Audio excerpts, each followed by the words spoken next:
Hello everyone, welcome to What If Issei became Mecha piloting Sekiryuutei of Valvrave the Liberator movie.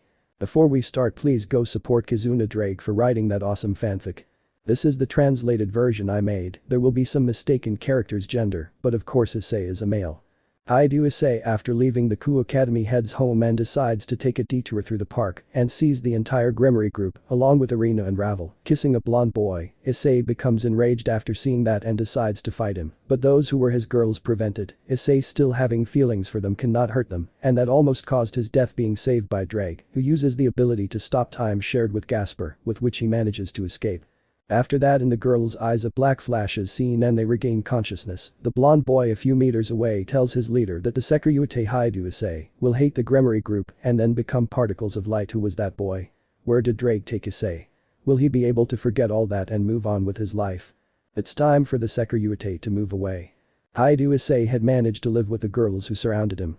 He thought he could finally spend time with them after a very difficult confrontation against the Ddraig, where all the faction leaders had to join forces with Office and her copy created by Rizavum, in addition to the god of destruction Shiva, who was ranked number 3 in the most powerful existences, although apart from them the Sekiryuutei and Sekiryuutei also joined, where they had to put up a great fight to defeat him.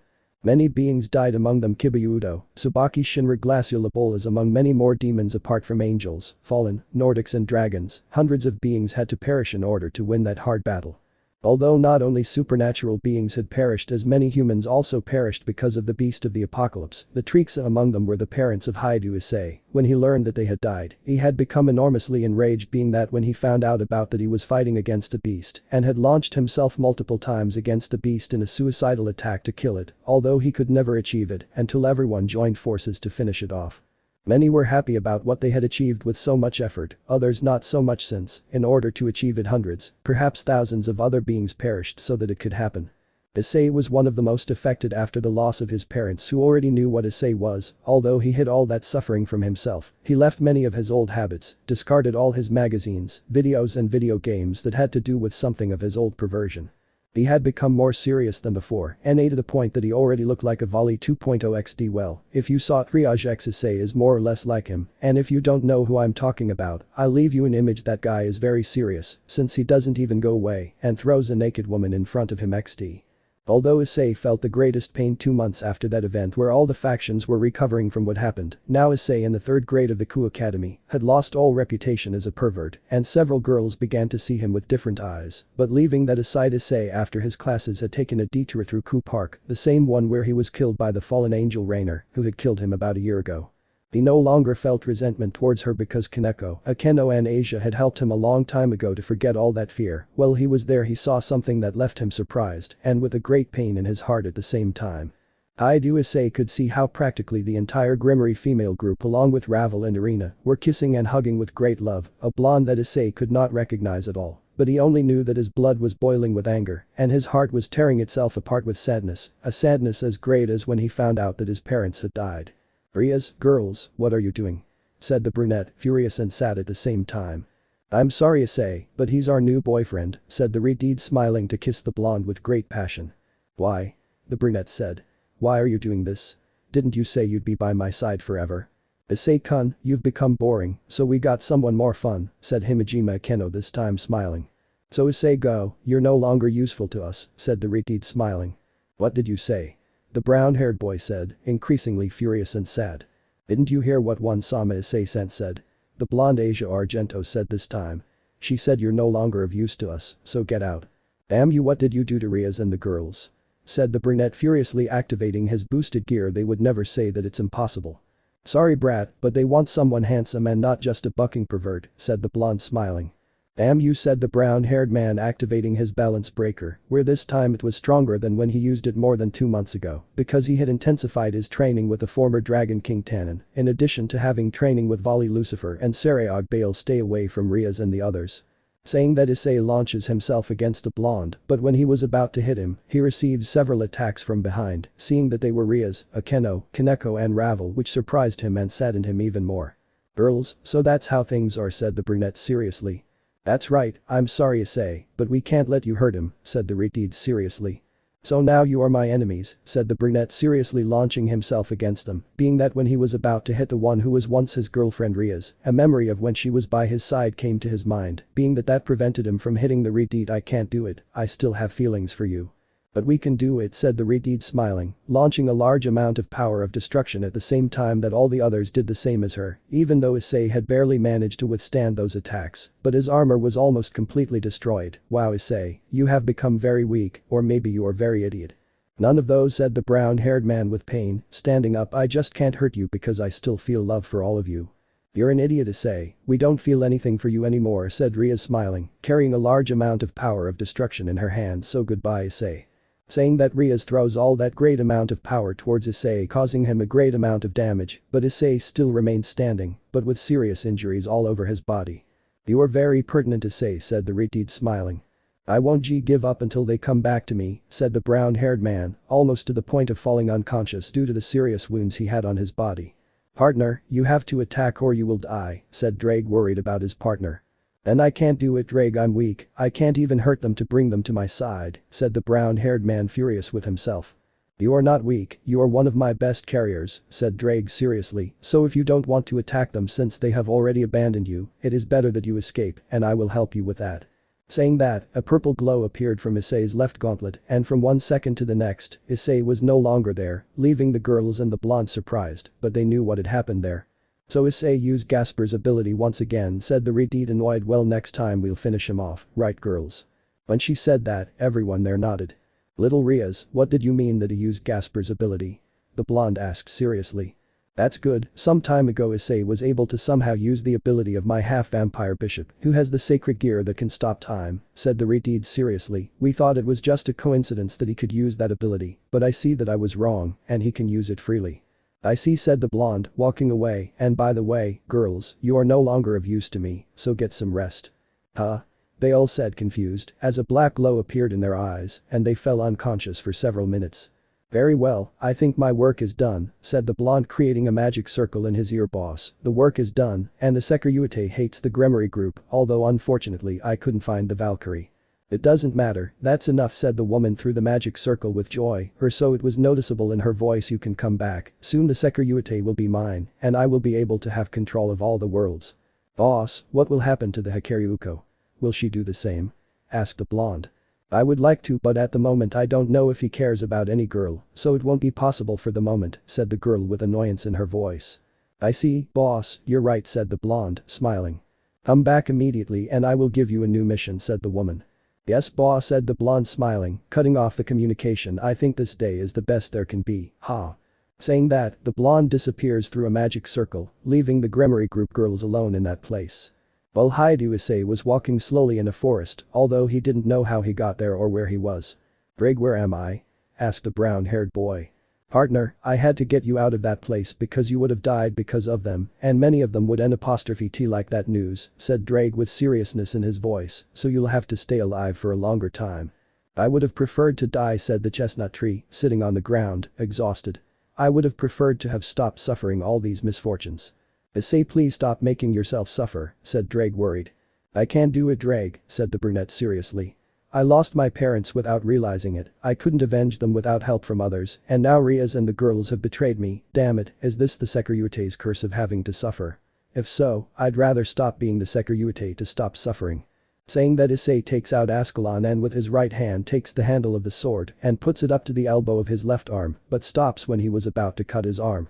Are you sure you want to do this, said Ddraig seriously. Once you do this you will only be Hyoudou Issei, a dragon that came back to life with the help of Office Ouroboros and the Great Red, so think about what you will do before you regret what you will do. Issei just thought for a few seconds since Ddraig was right, he is nobody without his boosted gear, just another dragon with the only peculiarity that he has the blood and flesh of the Great Red and a little of the power of Office Ouroboros, so he only reinserted the sword into his left gauntlet, making Ddraig happy. I am glad you thought it through, Issei, said Ddraig happily, so now what will you do? I don't know, but I won't be near Ku for a while, said the brunette seriously, trying to get up, although it was useless since his body was at its limit. Shit, I can't move, it seems like my body has reached its limit, damn it. In the forest someone was approaching where Issei was. It was Biku, one of Vali's companions, who was surprised to see Issei, and even more so given the conditions that were in place. He quickly approached where the chestnut tree was. Hey Sekiryuutei, what happened? said the black-haired man, putting Issei's left arm around his neck to help him walk. Why are you in this condition? It's a long story, Biku. Well, not that long actually, said the brown-haired boy, smiling with difficulty. Boo, but we have to leave that for later. I think you're right, Sekiryuutei, said the black-haired man, walking. So then tell me what happened to you and who did this to you. Now we'll go where Vali and the others are. And what were you doing here? Asked the brown-haired man.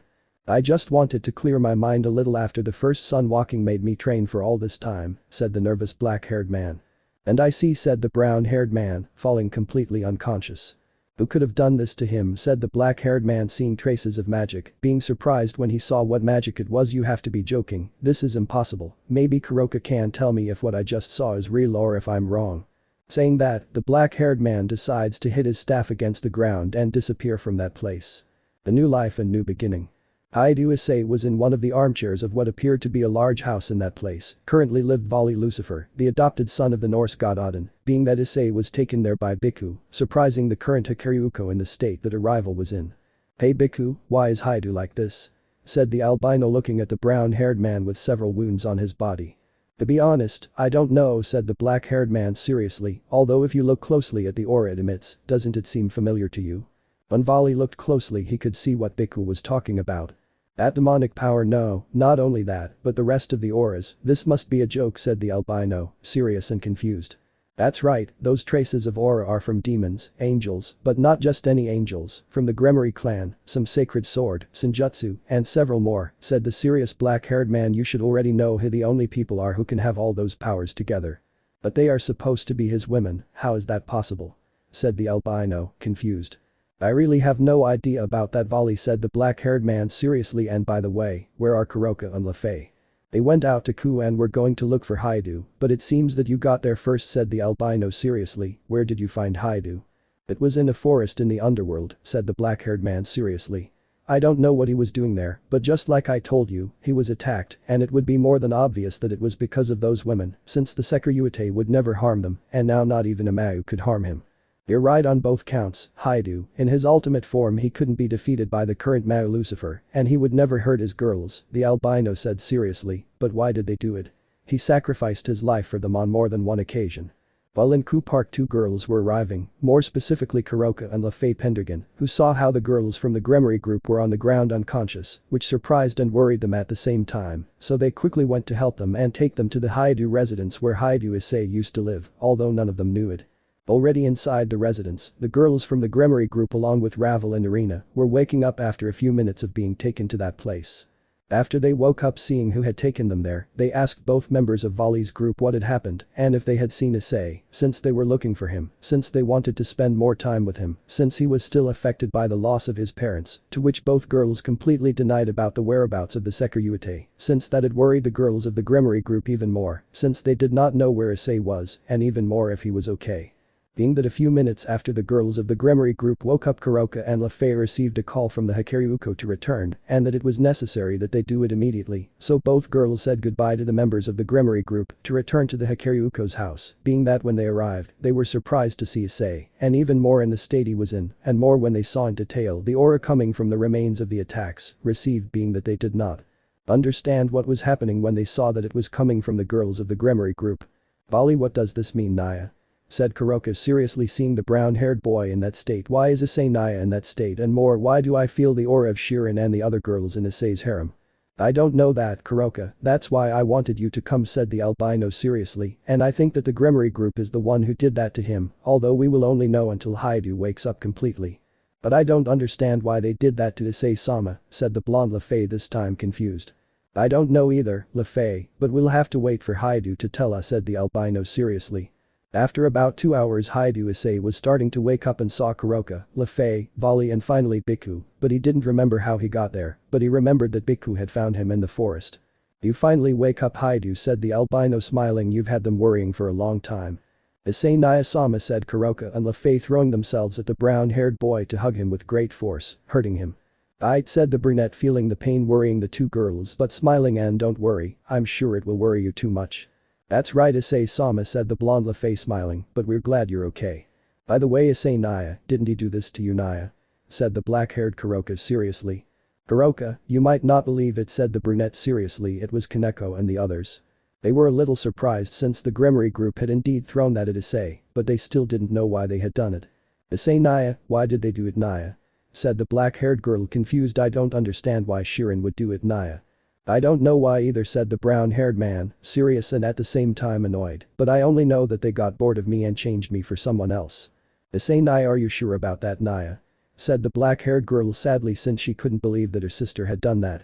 "That's right, they said it themselves," said the brunette, annoyed. "They told me, well, they rubbed it in my face as they kissed and hugged him, damn it." "Hyoudou Issei, stay calm," said the albino seriously. "If they already did that, forget them completely. It is not worth continuing to carry that suffering for the rest of your life." "It's true, but I can't forget everything I lived with them," said the brunette with tears in his eyes, remembering all the moments he lived with each of the girls who had left him. "It's impossible for me to forget so many moments that I have lived with each of them, it's completely impossible." "That's not how my rival Hyoudou Issei would behave," said the albino, annoyed, grabbing the brown-haired boy's shirt. "Answer me, who could stop me, even though I was the weakest Sekiryuutei of all time? Tell me who." "It was me," said the brown-haired boy looking away. "Who survived Samuel's curse?" the albino said angrily. "It was me," said the brown-haired man with his eyes covered with his hair. "Who sealed the evil god Loki?" said the albino seriously, hitting the brown-haired man in the face, surprising his three companions.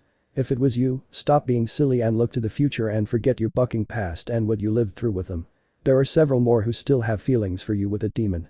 "Tell me who Vali is," said the brown-haired man standing up while wiping off a trail of blood. "Who the hell wants a damn pervert who hates himself for not being able to protect his parents and in exchange for that he became a damn useless person? Tell me who would want someone like me?"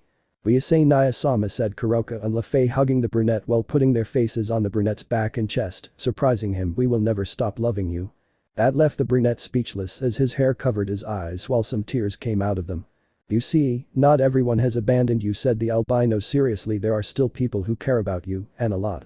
"You're right, I'm sorry," said the brown-haired boy, hugging both girls from Vali's group, both of whom were happy that Issei understood that. "So Sekiryuutei, what are you planning to do?" Biku said, looking at the brunette seriously. "Will you return to Ku and suffer the same thing again, or will you stay here hoping they don't come?"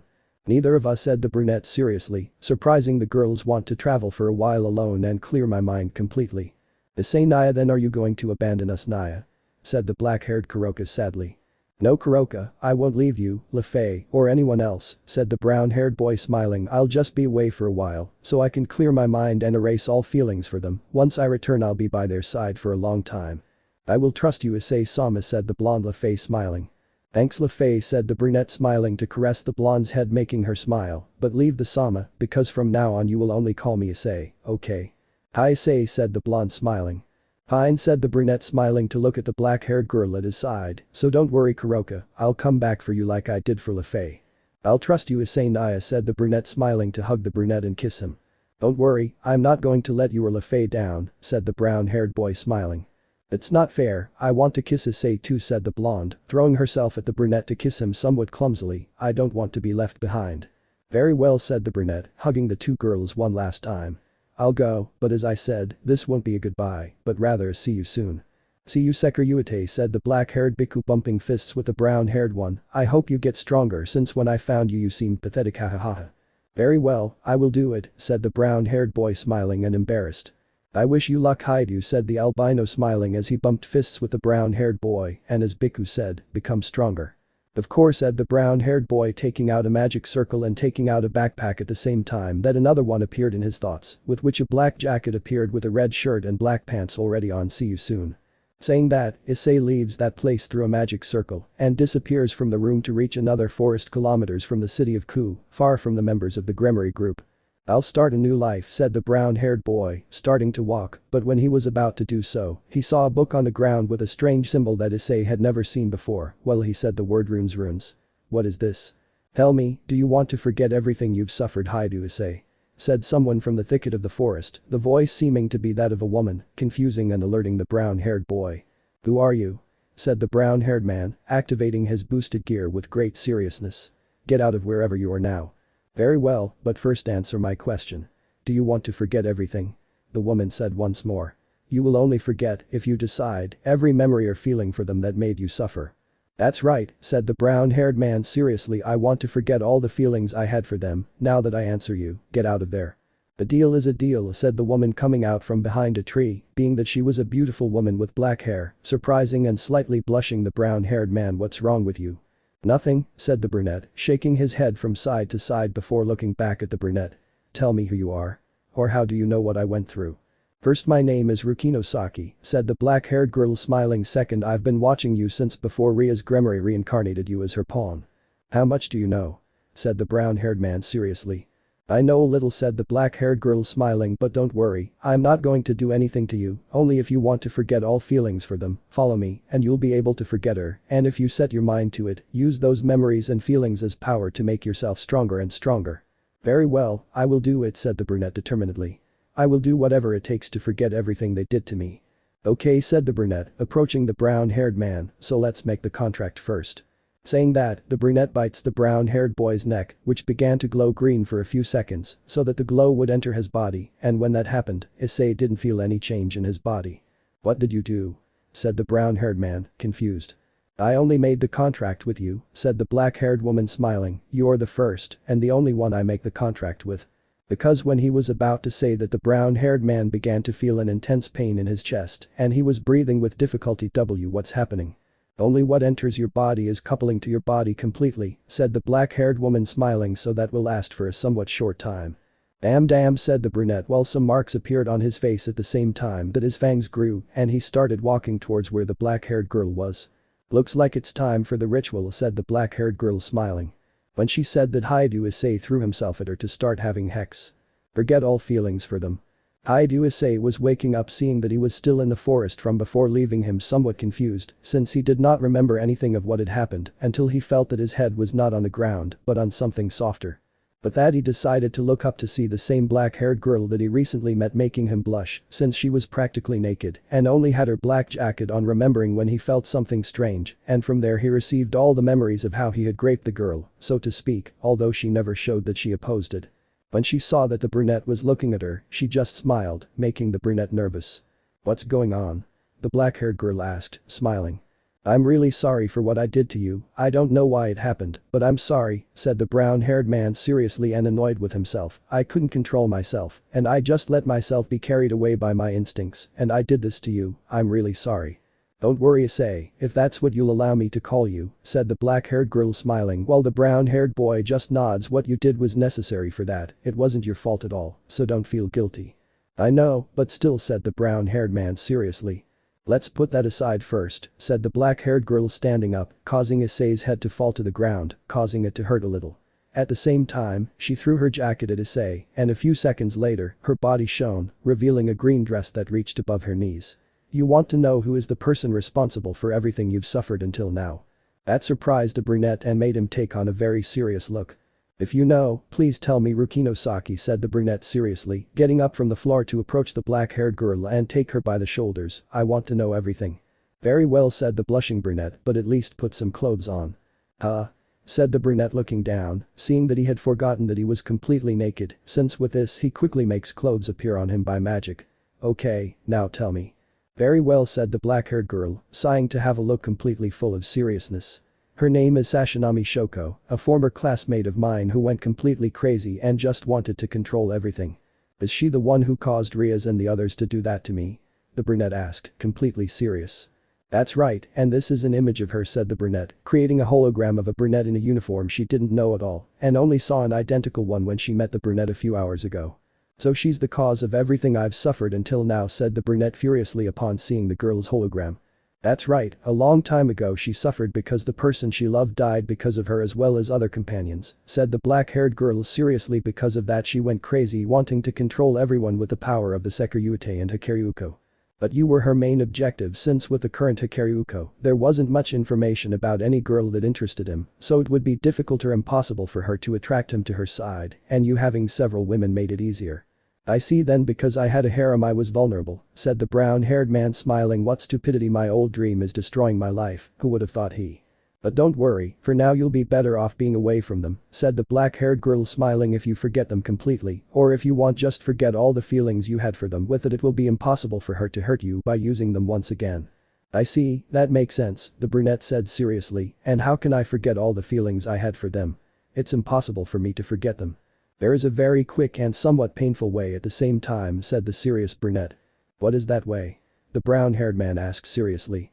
It is through the runes, said the black-haired woman, appearing the same book that Issei found in her hands. With this, you will be able to forget all the feelings you had for any of them, as well as at the same time you will obtain an even greater power than the one you have. Really? The brunette said, surprised by what the girl said, even though she only nodded at what the brunette said.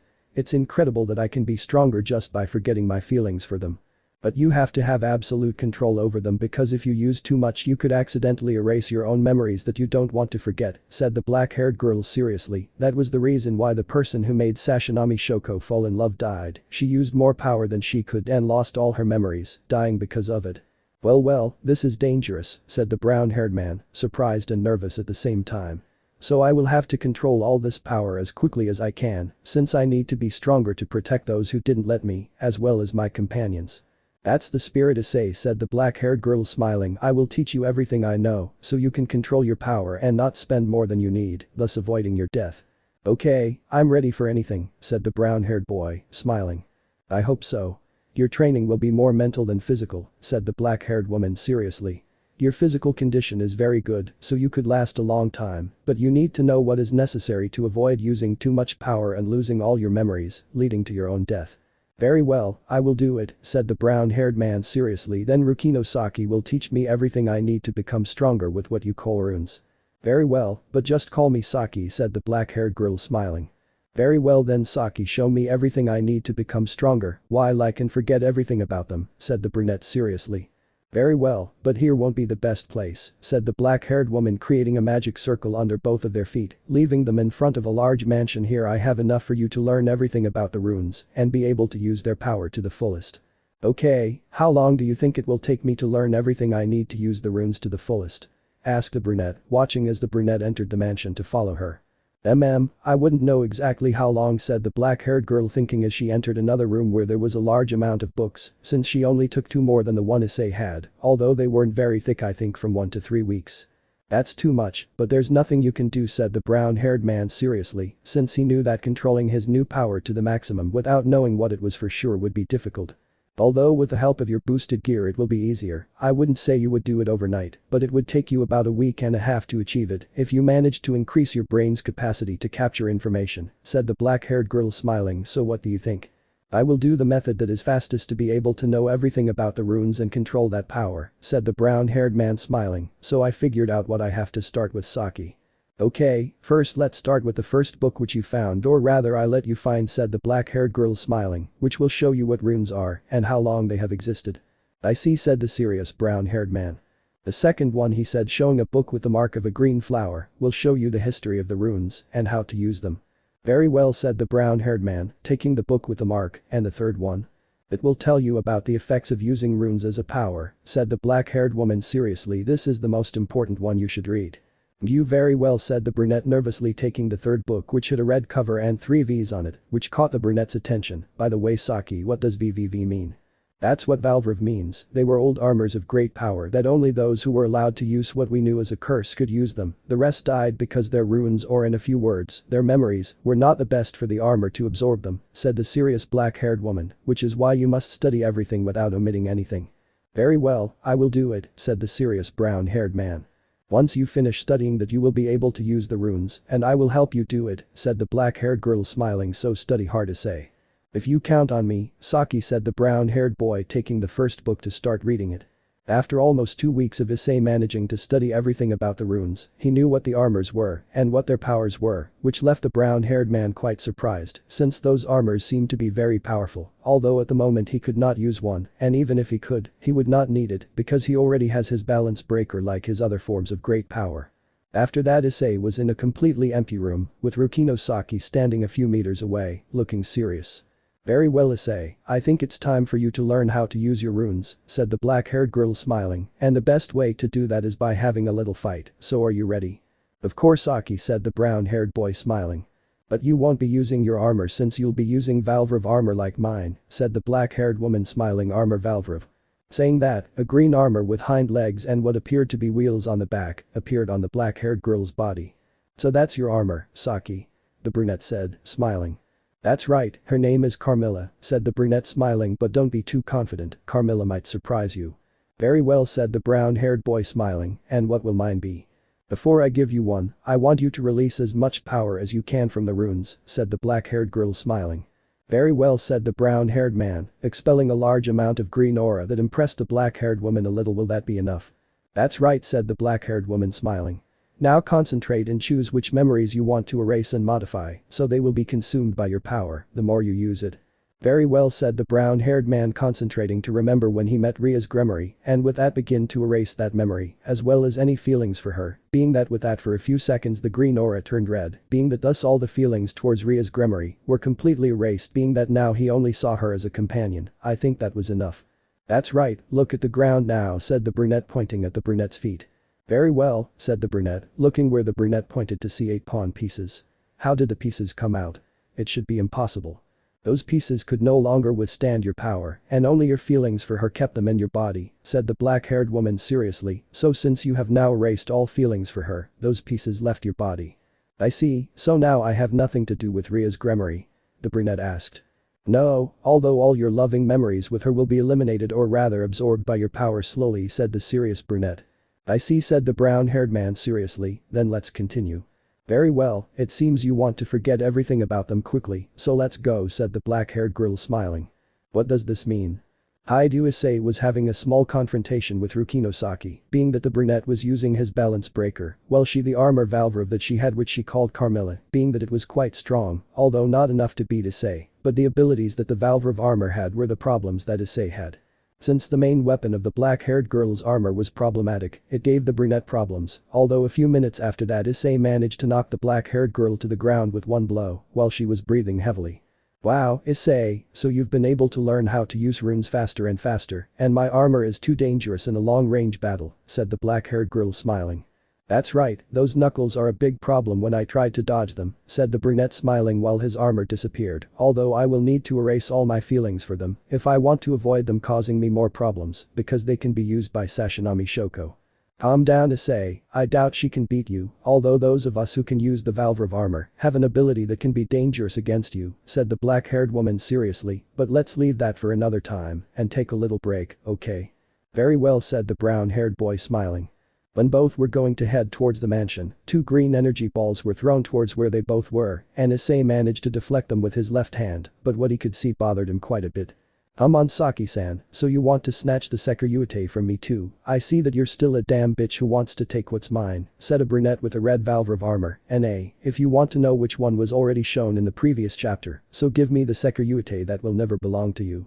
I'm sorry, but I'm not anyone's, and much less will I be a crazy psychopath who only seeks me out to control the whole world including the supernatural, so I'll pass, said the brunette seriously, so it's better that you get out of my sight if you don't want to get hurt, and I don't usually hurt women. I'm sorry, Sekiryuutei Hyoudou Issei, but you should be with me and not with that damn bitch who only wants to keep what belongs to me, just like she wanted to do with my Hyoudou, said the furious brunette. Hyoudou? Said the brunette, confused, looking at the black-haired girl. Saki, who is this Hyoudou she's talking about? He was her childhood friend, she loved him, but he didn't reciprocate her feelings because he had set his sights on another woman and she only saw him as a friend, said the black-haired girl seriously. She didn't care about that and always wanted to have him, even though the person he loved never reciprocated her feelings, but that didn't matter to him and he continued insisting, even though she only saw him as a partner and a brother. But he died a long time ago in order to save everyone, and with that she went completely crazy, wanting to control everything and seek revenge against the person who took away, so to speak, the heart of the person she loved. So that person, said the brown-haired man, understanding everything. That's right, that person was me, he fell completely in love with me, but I only saw him as a companion, said the black-haired woman seriously. I couldn't trust many people, and I decided to be alone since the world wanted me dead. Huh? Because they wanted you dead? The brunette said, confused and surprised. Several things happened, but I'll tell you about that another time, said the serious brunette. I see, said the brunette seriously, looking at the brunette again. I will never forgive you. That it is because of you that Rias and the others left me. She told you that, huh? Said the brunette seriously. Well, you're wrong, it was her Rukinosaki who did all that, she's the one to blame for the stupid demon leaving you, not me. But you see my face as stupid enough to believe your lies? The brunette said, annoyed. You're not fooling me. You're emitting the same energy as the boy I saw them with, so you're the only person who can be to blame for all of this.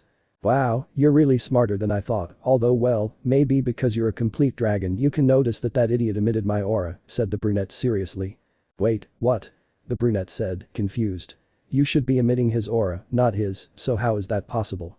Well, that's easy to answer, Sekiryuutei, said the brunette, smiling, since he is only a hex toy for me as well as several others. What? The brown-haired boy said in surprise. That's right, I have everyone who was once a companion and friend of that damn thief, said the brunette, smiling. They are the ones who emit the same aura as mine, since they belong to me, and you should also belong to me, since you are mine by right. I already told you once that I don't belong to anyone, said the brunette seriously, and never for anything in the world will I be your simple hex toy, you crazy bucking boar. Oh seriously, she has corrupted you, said the brunette seriously. Have you used Rukinosaki? No, she didn't use me, I was the one who used her, said the brunette seriously. I was the one who attacked and slept with her, and it wasn't the other way around. Attack? Was it your dragon instincts or something? The brunette said seriously and confused. It wasn't because of the ritual to become like her, said the brunette seriously. Now I'm a Kamiski. Huh? Said the brunette, surprised, confused, and furious. Damn bitch, I should have done that to him. No, you. I will always hate you, damn bitch. Hey, lower your voice with her, said the brunette furiously. I asked her to do it so I could forget what you have caused to my life by forcing me to leave the people I loved. What does it matter, said the brunette, smiling. You will still be mine, and then the Sekiryuutei will follow, and with it the entire human and supernatural world will be completely mine. You're really crazy, said the brunette seriously. I see why that person never loved you. What did you say? The brunette said angrily. He was completely mine, and that bitch was the one who took him from me, and you'll be mine right here, right now. We'll see about that, balance breaker, said the serious brown-haired man, activating his armor. Let's see if you can beat me, Sashinami Shoko. Okay, we'll see, said the brunette, smiling as she took out a katana, which made Saki nervous. Don't tell me you're going to use, said the nervous brunette. That's right, I'll use the greatest technique my dear Hyoudou had, said the brunette, smiling. Harakiri. Saying that she pierces his stomach with the katana, but no blood comes out at the same time she did that. Her body was surrounded by a golden aura, as well as the sword emitted the same aura, which left the brown-haired man confused. Now you will have to suffer, Sekiryuutei, said the brunette, taking the katana out of her stomach and launching a large amount of golden aura towards the brunette, who is surprised and creates a wall of fire. It is useless. The wall of fire was destroyed at a mere touch, which surprised a brown-haired boy as the attack hit his entire body, destroying a large part of the place where he was and throwing a badly injured Rukinosaki far away. Brah damn, said the brown-haired man, getting up from the ground without several parts of his armor as well as his burned clothes. It was more than I thought. It's bad to underestimate my power, Sekiryuutei, said the brunette, smiling. The last time this power was used was by my dear Hyoudou in our world. The world? The brunette said, confused, as his wound slowly healed. That's right, that bitch like me isn't from here, the brunette said, smiling. We come from another world, or should we call it a universe or a dimension? I don't know, but all I can tell you is that this isn't our world. My Hyoudou, after using his power to the fullest, created a wormhole that sent us to this place a few months ago, maybe a year ago. I don't understand, said the brown-haired boy, confused. You should understand it better than anyone since you are Hyoudou, said the brunette, smiling. What? The brown-haired boy said in surprise. She lied to you and only told you that because her memories were changed, said the brunette, smiling, but this armor let me see the true memories, and I could see that you were him. Impossible, I don't remember you, said the brown-haired boy, surprised. Well, it was like that, and I still remember the last thing you told me before you left and saved Rukinosaki to disappear, leaving her in this place, said the brunette, smiling. My last words to you? Asked the brown-haired boy, confused. You told me I'll show you what a real bakemono is. After that you became one, said the brunette, smiling. I think you had changed everyone's memories, or they were changed once you left alone, I don't know, but it doesn't matter since you are once again mine and only mine. It's impossible that I'm the one who doesn't remember you, said the brown-haired man seriously. Yeah? Well, you look a little different and your aura doesn't show the same colors or smells as the last time I saw you, the brunette said, smiling. Perhaps I came to another parallel universe to which my Hyoudou belonged. Well, it doesn't matter since you'll be mine completely. Sashinami Shoko, I will never allow you to do that, said the black-haired woman, getting up from where she was with several wounds still on her body. Have you remembered everything yet? Said the brunette, smiling. That's right, I already remembered everything, said the brunette, smiling at the brunette, but I don't know what happened to make me forget Issei. Well, my mind remembered his name was Hyoudou, but I won't allow you to take him, since he will never belong to you. Wow, you're still a bitch, said the brunette seriously. No matter what you tell me, damn it, but Issei is mine and not yours, said the black-haired girl seriously. Wow, it seems you really have remembered everything, said the brunette smiling. Do you still remember when you did it with him? I witnessed after seeing the recording videos how the bitch Rukino Saki took away the person I loved, so after that I looked for how to get revenge, although I was a fool to call you Bakemono, but even so this time you will belong to me, and no one else. Heard it, Sekiryuutei Hyoudou Issei. I will never be, and let that be clear to you. Damn it, said the brunette, launching himself at the black-haired girl to hit her, but she grabs his arm, holding him tightly. Do you think it hurts when someone holds my arm? The brunette said seriously. No, but this will make you mine, said the brunette, biting her arm, after which the brunette fell unconscious, while the brunette's eyes turned emerald green and a big smile appeared on his face. I say, said the brunette nervously as she approached the brown-haired boy. Issei is no longer a bitch, said the brown-haired boy looking at the black-haired girl, smiling. Now at last the Sekiryuutei is mine. I think you forgot to tell him about this ability that makes us special. Bam, bring Issei back to me, said the black-haired girl, annoyed. No, and I don't want you to interfere, said Shoko. With Issei's body launching a small fireball towards the brunette which she barely manages to dodge. Damn, said the annoyed brunette. Don't bother me, said Shoko, in Issei's body hitting her in the stomach, knocking out the black-haired girl when she appeared in front of her. I think that will be all for today, and Issei, once I return you will be mine completely, and I'm going to love that. Saying that, Shoko carries her body to disappear from the place by means of a magic circle, and hours later Saki was waking up with a stomachache and she was helped by a silver-haired girl. Ukino Saki, what happened? The girl said. I'm sorry, but I couldn't stop Shoko from taking Issei away, said the black-haired girl with tears in her eyes. I lost Issei again, Makoto, I lost him again. Don't worry Saki, we'll go for him, I promise. After all, he saved us more than once there and it's our duty to help him, said the albino, smiling. Imprisonment with a psychopath. Hyoudou Issei was waking up to see that he was in a bed chained up. He didn't know how he got there at first, but a few seconds later he remembered what happened and knew that he had been captured by the woman who had caused so much suffering. He still felt resentment towards Sashinami Shoko, since she, by simply wanting power, had made the Sekiryuutei's life go to shit. Although that didn't matter to the brown-haired boy now, and he tried every second to destroy the chains that kept him tied up, but it was useless. Every time he tried he received the same result, and a few minutes later he decided to give up for now. Damn it, said the brown-haired man, giving up trying to get free. It's as if these damn chains cancelled all my power. That's what they do, my dear Issei, said a woman as the brown-haired man decided to peek out as best he could to see that it was Sashinami Shoko getting upset. Don't make that face, you scare me, dear. Don't buck with me, said the brown-haired man, annoyed. Where the hell have you brought me, you bucking crazy psychopath or whatever the buck you are? Come on Issei, don't get so angry, said the brunette, smiling. I only brought you to my home and he will be yours from now on, since you are completely mine for today and forever. Don't give me that nonsense, said the brown-haired man furiously. Free me from here and maybe I'll let you live. Unfortunately I can't do it, Issei, said the brunette, smiling as she approached the bed where the brunette was climbing on top of him. So why don't you and I enjoy a moment alone together? Don't give me your nonsense, said the brown-haired man, annoyed. I would never sleep with someone I don't even know. Well, yes I did, but not because I wanted to, and besides, I would never do it with a crazy maniac with a thirst for total power. You forgot, you obsessed hex maniac, the brunette said, smiling as she licked her lips. So why don't you let me try every corner of your body? This woman really wants to grape me, the brown-haired man said seriously and nervously. Listen, what do you want? As long as it's not hex or being used by you for your plans, I'll do anything. No, that would be boring, said the brunette, annoyed. So I better enjoy you now that you're lying in bed waiting for me. What am I waiting for? Buck you crazy bitch, the brown-haired man said furiously. You tied me up here without me realizing it, and now you want to grape me, as if I would let you do that. Boost pew. When Issei thought about activating the boosted gear he vomited blood. Apparently something was preventing him from using any of his power, and he assumed it was the chains. Don't do that, dear, said the brunette, smiling. Every time you want to activate it, your own power will harm you, and if you continue like this, it will kill you, and I don't want that. Madam, said the chestnut-haired boy in pain. If you only love me because you want to control the world with my power and the Hakuryuku's.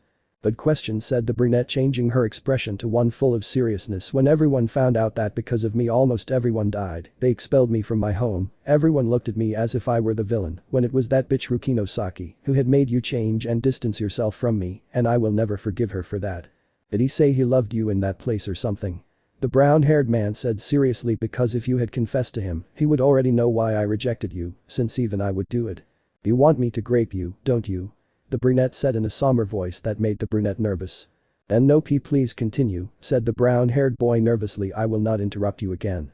Okay, after you disappeared Rukinosaki had become the prime minister of the place supported by many more, which made me furious since they believed all those lies from that damn bitch, said the brunette furiously, but when she tried to steal one of the Valvrave, thanks to one of the Gear scientists who didn't care about returning home, I was willing to overthrow that place, but when I tried to do it with the most powerful technique of the unit. The black hole was created where many of us were sucked in, being that I was one of them along with the damn bitch and the boy you met when those bitches left you. So they weren't your allies at first, so how did you get them on your side? The brown-haired man said seriously. But the runes, they gave me the power to change everyone's memories since I made Rukinosaki see the bitch, but even before that we had all lost all the memories of you, since we obtained them from others modified, but with the same thing, he moving away from me forever because of that damn bitch, Rukinosaki said the furious brunette nothing matters, she only want what is mine by right. That's why I'm going to control the whole world turning it against her and let her know what I felt to finally kill her in the worst way, I'm going to make her get raped and then I'll have her beheaded, ha ha ha ha. This woman is seriously crazy, the brown-haired man said nervously in his thoughts, I see why that self didn't notice her. That damn woman is going to find her place in this world and she will never again come between me and your Issei, said the brunette hugging the brunette to kiss Issei's body, so never leave me, I never want you to be mine forever and no matter what you try, you will never be able to leave this place since you are my property. This woman is definitely crazy, the brown-haired man said in his thoughts. I already told you I am not interested in you at all, I can't love you and I never will, my heart belonged to someone and you made me have to separate myself from her forever, do you think I could love you when you did that to me? Of course, since she never deserved you and was just a bitch who would abandon you, said the brunette seriously I just went ahead with the inevitable. Maybe you're right, but I wanted to see them do it for themselves and not because of you, and that's something I'll never be able to forgive you for said the brown-haired man seriously, that's why I'll never love you and I'll never think I could. Then I'll have to forget you by making you mine for all eternity, said the brunette annoyed, quickly taking off the brunette's shirt, and no one will be able to stop me from doing that.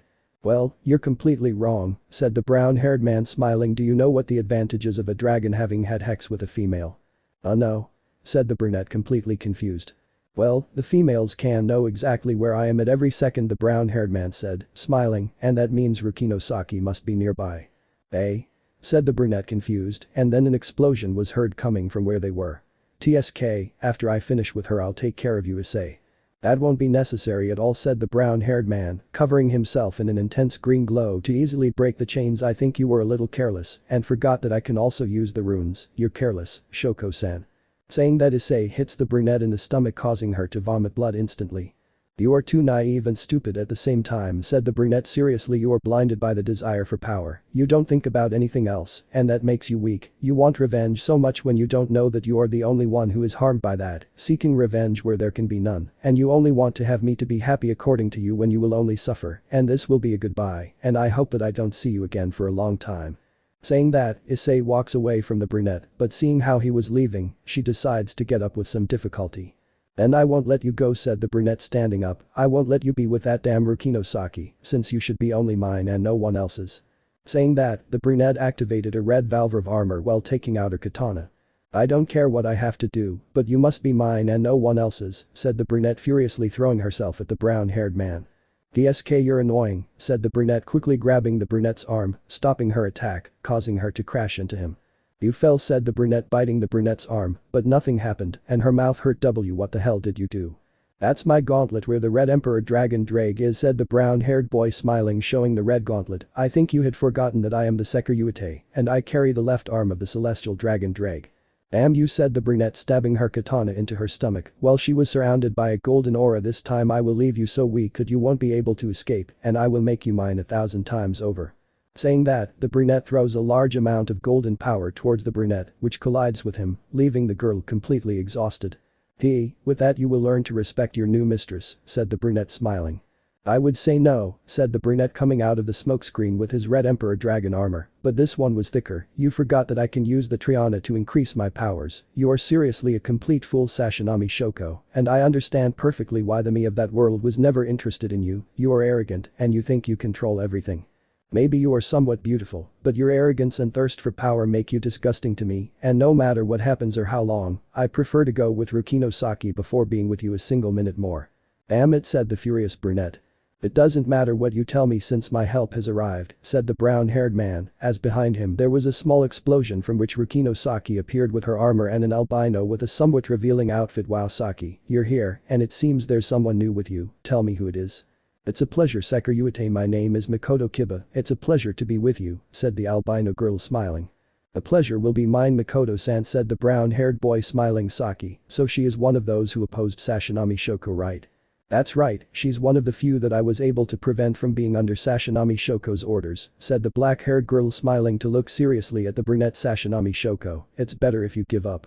"I will never give up, and even less if you, a damn bitch," said the brunette furiously. "No one will take away from me what is rightfully mine, damn bitch." "It seems that you are really stupid," said the brown-haired man appearing in front of the brown-haired woman at great speed. "I will not kill you today, but if you keep appearing trying to make me your slave, I will do it without hesitation for a single second, understood?" Saying that Issei hits the brunette in the back of the neck, leaving her unconscious instantly. "Very well, I think it's time for us to go," Saki said the brunette smiling. "This isn't over yet." "You're right," said the black-haired woman smiling, "but why did you leave her alive?" "It wouldn't have mattered if I killed her, since I've already left all feelings for Riaz and the others, so I'm not looking for revenge," said the brunette seriously. "Besides, I'm not used to killing people, much less women, so let's go." "Very well," said the black-haired girl smiling. "Makoto, why are you looking at Issei so much?" And I wasn't looking at him," the albino said nervously. I'm not interested at all since you're dating." "We're not actually dating," the brunette said nervously. "We only did it because of the ritual it had to go through." "And I see," said the albino nervously. "Then I won't give up and I won't let you keep it for yourself." "Wow, Issei, he really makes them fall in love easily," the black-haired girl thought, smiling, "but I won't lose and I'll also fight for him." The final separation plan of the Gremory Group. Hyoudou Issei was in the living room of Rukino Saki's mansion, thinking about what he would do from now on. He knew well that he should continue to be alert about Sashinami Shoko, but he didn't know anything else to do for now, since Rukino Saki enters the living room, calling the attention of the brown-haired man. "Saki, do you know anything about the Gremory Group?" asked the brunette seriously. "Are they already out of Sashinami Shoko's control?" "That's right," Issei said the black-haired girl smiling. "They are no longer under Sashinami Shoko's control, but would you go meet them again?" She had asked that with some seriousness and sadness, since she would think that Issei would leave forever. "Not at all," said the brunette smiling. "I already told you Saki, I consume all my feelings that I had for them as energy for the runes. The only thing I feel for her is some appreciation, nothing more, although I don't know how Roswas will take it when she finds out about what they did." "I don't think Issei will take it very well," said Ddraig in the gauntlet with a serious tone. "She has feelings for you, and I don't doubt that she will take what they did to you badly, even if it was against her will." "I assumed so too," said the brunette seriously, "but I think it's time to cut all ties with them." "Do you think about this plan, Issei?" I asked Ddraig seriously. "That's right, I think it's time for that, and I'll bring Kuroka and Lafay along the way," said the serious brunette getting up from the sofa. "Issei, what plan are you talking about?" the black-haired girl asked seriously. "That's simple, call Makoto, and we'll go to Ku to start my plan to permanently distance myself from the Gremory Group, as well as break all ties with Riaz Gremory," said the brunette seriously. "I'm counting on you Saki." "Of course Issei, you know that I will always support you in any plan you are going to do," said the black-haired girl smiling. "And what is the plan?" "That's simple Ddraig release," said the brown-haired boy as his gauntlet began to shine, and soon after it disappeared and a rather handsome Redeed appeared next to him. "Fused, right? Ddraig, or should I say Drago?" "That's right Issei, it seems it worked," said the Redeed smiling while moving his hands. "It's been a long time since I could move freely from that damn cage where that idiot god put me." His appearance as Ddraig is only temporary and will not be seen again afterward. "Issei, from what I know, the Red Emperor Dragon as well as the White One were sealed for all eternity, but how is it possible that it is outside of the sacred Gira?" asked the black-haired girl somewhat confused. She couldn't understand. "That's easy, Saki managed to free Ddraig, but only temporarily," said the brown-haired boy smiling with it. "I could make Riaz and the others truly leave me, but that's what they must believe, so that they are never used by Sashinami Shoko again. I don't like this plan 100%, but it is the best way so that in the future if Sashinami returns they will not be used by her." "I see," said the black-haired woman, understanding, "but how long can Ddraig be out of the boosted gear?" "From a few days to a whole week," said the brown-haired man seriously. "I can't release him any longer because his reserves would run out and he would die."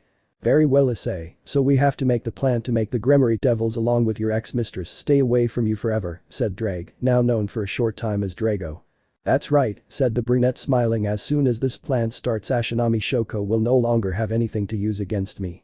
While in Ku City it has been about a week since Issei had disappeared for the Gremory girls, none of them knew the reason why he had left and were beginning to worry, but still tried to continue with their lives, something that was becoming impossible for the girls of the Gremory clan, since he had left they could not rest, because they were worried about the well-being of the young Sekiryuutei, Kuroka, and Lefei had distanced themselves from the Gremory Group.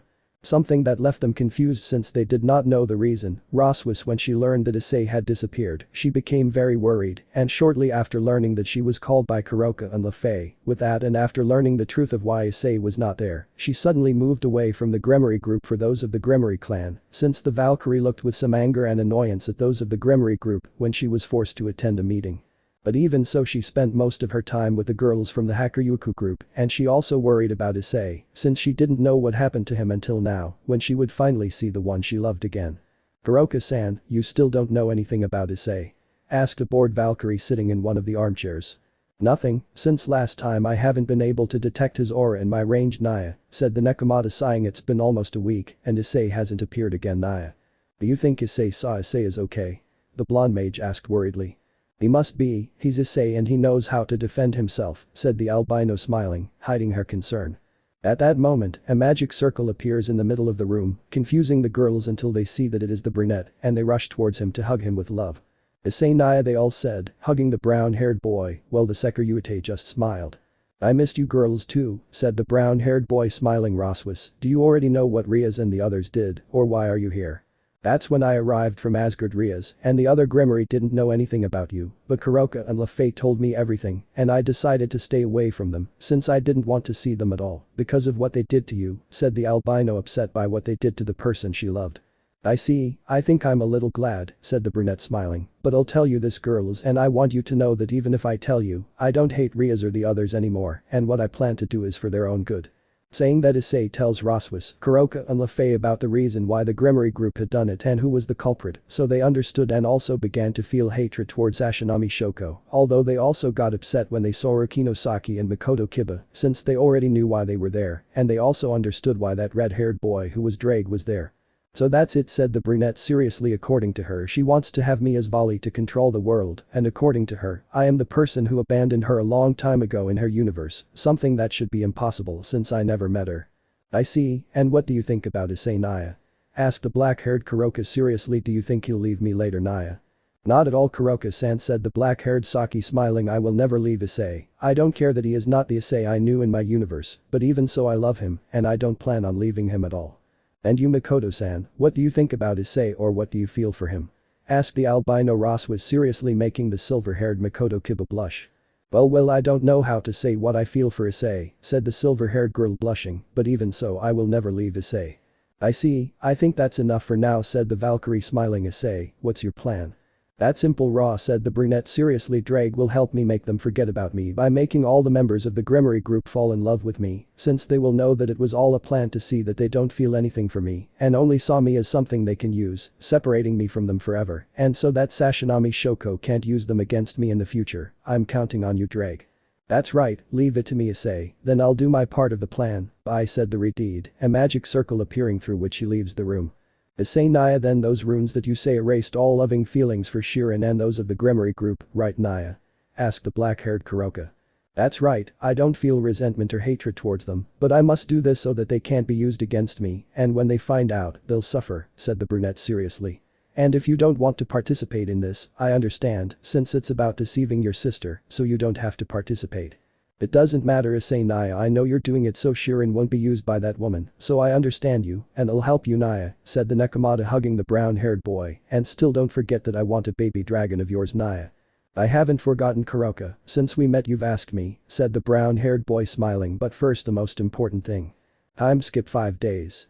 In those 5 days, Riaz Gremory and her entourage had completely forgotten about the brown-haired boy due to a new boy who had captivated them all, and with that they had decided to completely forget about the young Sekiryuutei, and that all of them would regret that same day. Riaz Gremory along with the rest of her entourage were in the living room of what was once Issei's home, hugging and kissing the redeed who, although he seemed to be interested in them, was not, since it was only for a short time that he would be with them. Since they all became alarmed the moment they heard the front door open to see the brunette they claimed to love, who didn't seem to be angry and was just smiling. Wow, Riaz and the girls, you quickly forgot about me. said the brunette smiling, seeing all the girls next to the retard. Issei is not what he seems, said the retard, moving away from the young retard. Isn't that what it seems, Riaz? Are you kissing another boy while I went to train so I could protect you? The brunette said, lying. Is that what you've been doing every time I'm gone? Issei-kun is not what he really seems, said Akeno this time, not knowing what to say in his defense. I'm sorry but I won't listen to anything, Ddraig, you better come back, said the serious brown-haired man. Well, finally I thought I would have to stay with these brats longer, said the retard, disappearing in a red flash to return to the brunette's left gauntlet. Home sweet home. I think I understand you, said the brown-haired boy, smiling as he looked at the girls from the Gremory Group. Riaz and you, this is the last time you'll see me, considering that with what you've said, I've seen that you didn't love me and were only attracted to me because of my power, you're different from them. Saying that, Kuroka, Lefei, Roswis, Saki and Mikoto come out of a magic circle, as well as Kiryu and Sona. Why are they with you? The retard asked angrily. Issei, I thought you would always be by our side, Issei. I always was, Riaz, but with this I think you guys didn't care at all about what I felt, said the brunette seriously. Girls, go, it's time to go and never see them again. Yes, Issei-kun, Naya, said the girls following the brown-haired boy. Hasta never, Riaz. Gremory, Akeno Himejima, Asia Argento, Kaneko Taoju, Shido Arena, Zenobia Quarta, this is goodbye forever, said the brown-haired man, opening a dimensional crack, with which he enters with all the girls, to never be near them again. I hope that with this Ashinami Shoko never comes close to Riaz Gremory or her entourage again to use them. Union with Sona Citri and Kiryu Ika. 4 days before Issei's separation from the Gremory Group. Hyoudou Issei was in front of Ku University, behind him were Rukino Saki and Mikoto Kiba. The brunette seemed to be waiting to see someone, but a few later a brunette with a moderate body who wore glasses came out. That was Sona Citri, the person Issei was waiting for. When she saw the young brunette, she was surprised and decided to approach him, since she couldn't believe that he was there, as if nothing had happened after being missing for more than a month. Hyoudou Issei, how is it possible that you are here? Asked the Citri heiress, confused, and even more important, is it really you? That's right, Sona Kaicho, it's me, Hyoudou Issei, said the brown-haired boy, smiling, although well, I think I should remove the Kaicho thing, haha. But why are you here? The black-haired girl asked, confused. Riaz told me you disappeared over a month ago. Well, several things happened, said the brunette seriously, among them the reason why I moved away from Riaz and her entourage, and that they too are my new companions, but everything will happen in due time. Truth be told, what happened more than a month ago is that. But that Issei tells her everything that happened since the day he left, being that at first Sona couldn't believe what had happened at first, but now she understood the reason why he had disappeared and why Riaz started acting strange since the night before. Now I understand why Riaz went from being worried to being focused and happy with something, said the black-haired Citri, understanding everything. So the Welsh dragon Ddraig is the boy in whom Riaz and her entourage are in love, isn't it?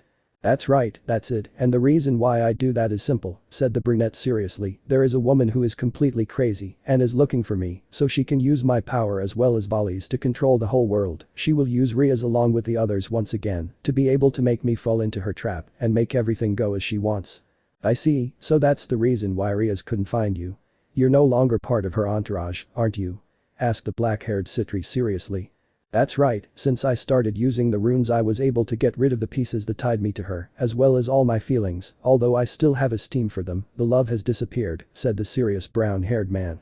But I still don't understand how she knows you, said the black-haired Citri, confused. Because she knows you and whoever hates your new partner. That's because she comes from a universe or dimension where I traveled to her world or something like that, where I made her fall in love, but I didn't feel anything for her, since I only noticed Saki. And because of that she went crazy, but when that me left that place everyone lost their memories, replacing them with false ones, although she managed to remember everything due to a certain incident that I don't know very well how to explain, since I don't know exactly how it happened, said the serious brown-haired man, and that in a few words is what Sashinami Shoko is, do you understand? Well, more or less, said the black-haired Citri seriously, since you just gave me so much information that it is very difficult for me to digest everything you just told me. Travel between dimensions or universes, a crazy woman who wants to control the world, that you have lost your feelings for Riaz and her entourage is too much information. Don't worry, Sona, you can take your time to process all the information, although it won't be much knowing you, said the brown-haired man, smiling. So, what's the reason you came looking for me? Because I don't think it's just for that, right? Sona asked seriously. That's right, said the brown-haired boy, smiling. True, by losing all feelings for Riaz and her entourage, Sashinami could go for any other person I care about, and among them is you, Sona. And me? Said the Citri heiress, surprised and blushing. That's right, said the brunette approaching Sona to take her cheeks. I could always see beauty and latent potential in you. You are intelligent, cunning as well as very calculating, and you don't let yourself be fooled by others, things that Riaz doesn't have or that you have in greater quantity. Sona couldn't believe what Hyoudou Issei was telling her, and on her face, there was a huge blush which only made the brunette smile. And I see Hyoudou, said the citriheiress blushing. So you don't want to join me? The brunette asked, smiling. I won't force you. If you join, you'll be able to continue seeing your parents and attending college. I'll just ask you to help me when necessary. So, will you join me? Wow Hyoudou, you've even set your perverted eyes on the ex-Kaicho Sona, said a woman behind them. Kiryu? Said the brown-haired boy, surprised. Since when are you there? A little while ago, said the brunette with glasses, smiling. Asia as well as Zenobia taught me some magic, including camouflage magic. Useful, right? Something, but what are you doing here? Asked the brunette seriously. That's simple, I was looking for you after I found out you had disappeared. What Ria-senpai and the other girls told me seemed strange to me, said the brunette seriously, because you would leave like that as if nothing had happened with them by your side, so the only reason is that they were lying to me, and with what you just told me everything would make sense. I see, so what do you want then? The brunette asked seriously. I don't think you're going to just keep quiet, right? Wow, I didn't think there would be a brain in that head full of lascivious thoughts, said the brunette smiling, but all I ask is to join you. Why? The brunette asked, confused. I don't understand why you want to join. That's simple, said the brunette smiling. After knowing that the supernatural world exists as well as all those legendary and mythological creatures, living a normal life seemed boring to me, so being with you it's possible that I'll find my fun, plus I see that your friend has increased in size. First, I think I understand something, second, I don't see the problem with you coming with me, and third, but most importantly, stop looking at my crotch.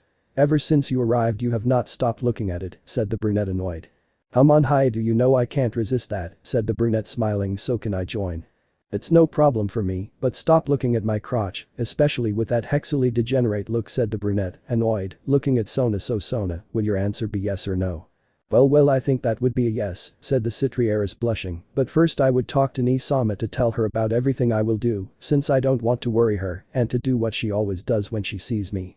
Very well, I will go with you, said the brown-haired boy smiling, since I want Serafal to know that I will be with you for a while. And I see then, walking, said the blushing brunette, creating a magic circle. Saki Makoto, take Kiryu with Roswis, Kuroka and Lefei, and tell him not to do anything perverted while I'm gone, said the brunette seriously. Why do you think I would do something like that? The brunette asked nervously. I know you well and I know you would do that if you saw all of them, said the brunette seriously. I know your perverted side better than anyone, Kiryu, so please save me trouble, okay? Very well, said the annoyed brunette. And for the last time, stop looking at my crotch, said the brunette, entering the magic circle to disappear with Sona. After a few minutes, Issei and Sona were sitting on a sofa inside the Citri clan mansion. In front of them was the Mau Serafal Leviathan, and next to her was the mother of both girls, the matriarch Citri, who looked like Sona, but older and with a larger body. So you are the Sekiryuutei Hyoudou Issei? The older woman asked seriously. That's right, I'm Issei, said the brunette nervously. By the way, why are we in this awkward moment? You want to take Sona, don't you? The woman asked seriously, to which the brunette just nods. Well, I refuse. Why? I won't do anything to her, and I won't let anyone hurt her, so why are you refusing? Brown asked, confused. You see, Issei-chan, what Oka-san means is that if you want to take Sona-chan, it will only be if you become her fiancé, said the Mau, smiling, leaving Sona completely blushing as well as Issei. Oh, Oka-sama, ni-sama, why do they say that, said Sona, blushing and nervous. That is my only condition, Sona, said the serious woman. You still have not found a fiancé to prevent our clan from becoming extinct. You are a beautiful daughter, but you have always refused an arranged engagement, but I can see that you feel attracted to the Sekiryuutei. Why do you say that? I don't understand, said the brunette Sona, nervous and blushing, looking somewhere else. Sona, I am your mother and you cannot fool me. I know you very well, said the woman, smiling. I know that you feel love for the young Sekiryuutei, and I know that this is the best opportunity for you to get married. But I'm not in a relationship with Hyoudou-kun, said the young Citri, blushing. Well, I'm not going to change my only request. If you want to go with the Sekiryuutei, it will only be if you are engaged, said Sona's mother, and Serafal would be. Nani-sama, won't you help me? The black-haired girl asked, blushing. I'm sorry, Sona-chan, but I agree with Oka-sama, and I think Issei-chan is the best option to be your fiancé. Apart from that, I trust him, said the Mau Serafal, smiling. Very well, if that is the only option then I accept, said the brunette seriously. If I have to commit to Sona then I will marry Sona. Hyo Hyoudou-kun, said the black-haired Sona surprised. Sounds like I already told you, you are beautiful, and if that is the only option I don't care at all, said the brunette smiling. So that's it, right? So you decide to commit to Sona just to be by her side, or do you love her? Sona's mother asked seriously. As I said, I will not deny that your daughter is beautiful and intelligent, which is what any man looks for in a woman, and I see that she got all of that from her mother, said the brown-haired man smiling, making both mother and daughter blush as much as possible. So if that is the only request, I will not refuse as I said, so I think that from now on I am engaged to Sona Sitri, and I would end up becoming the Sitri patriarch, wouldn't that be the case? That's right, but aren't you engaged to Ria's Gremory? Sona's mother asked, still blushing at what the brunette said. It was, but in a few days it will be completely cancelled, said the brunette seriously, so if that's all Sona, it's time to go. You very good Hyoudou-kun, said the blushing brunette.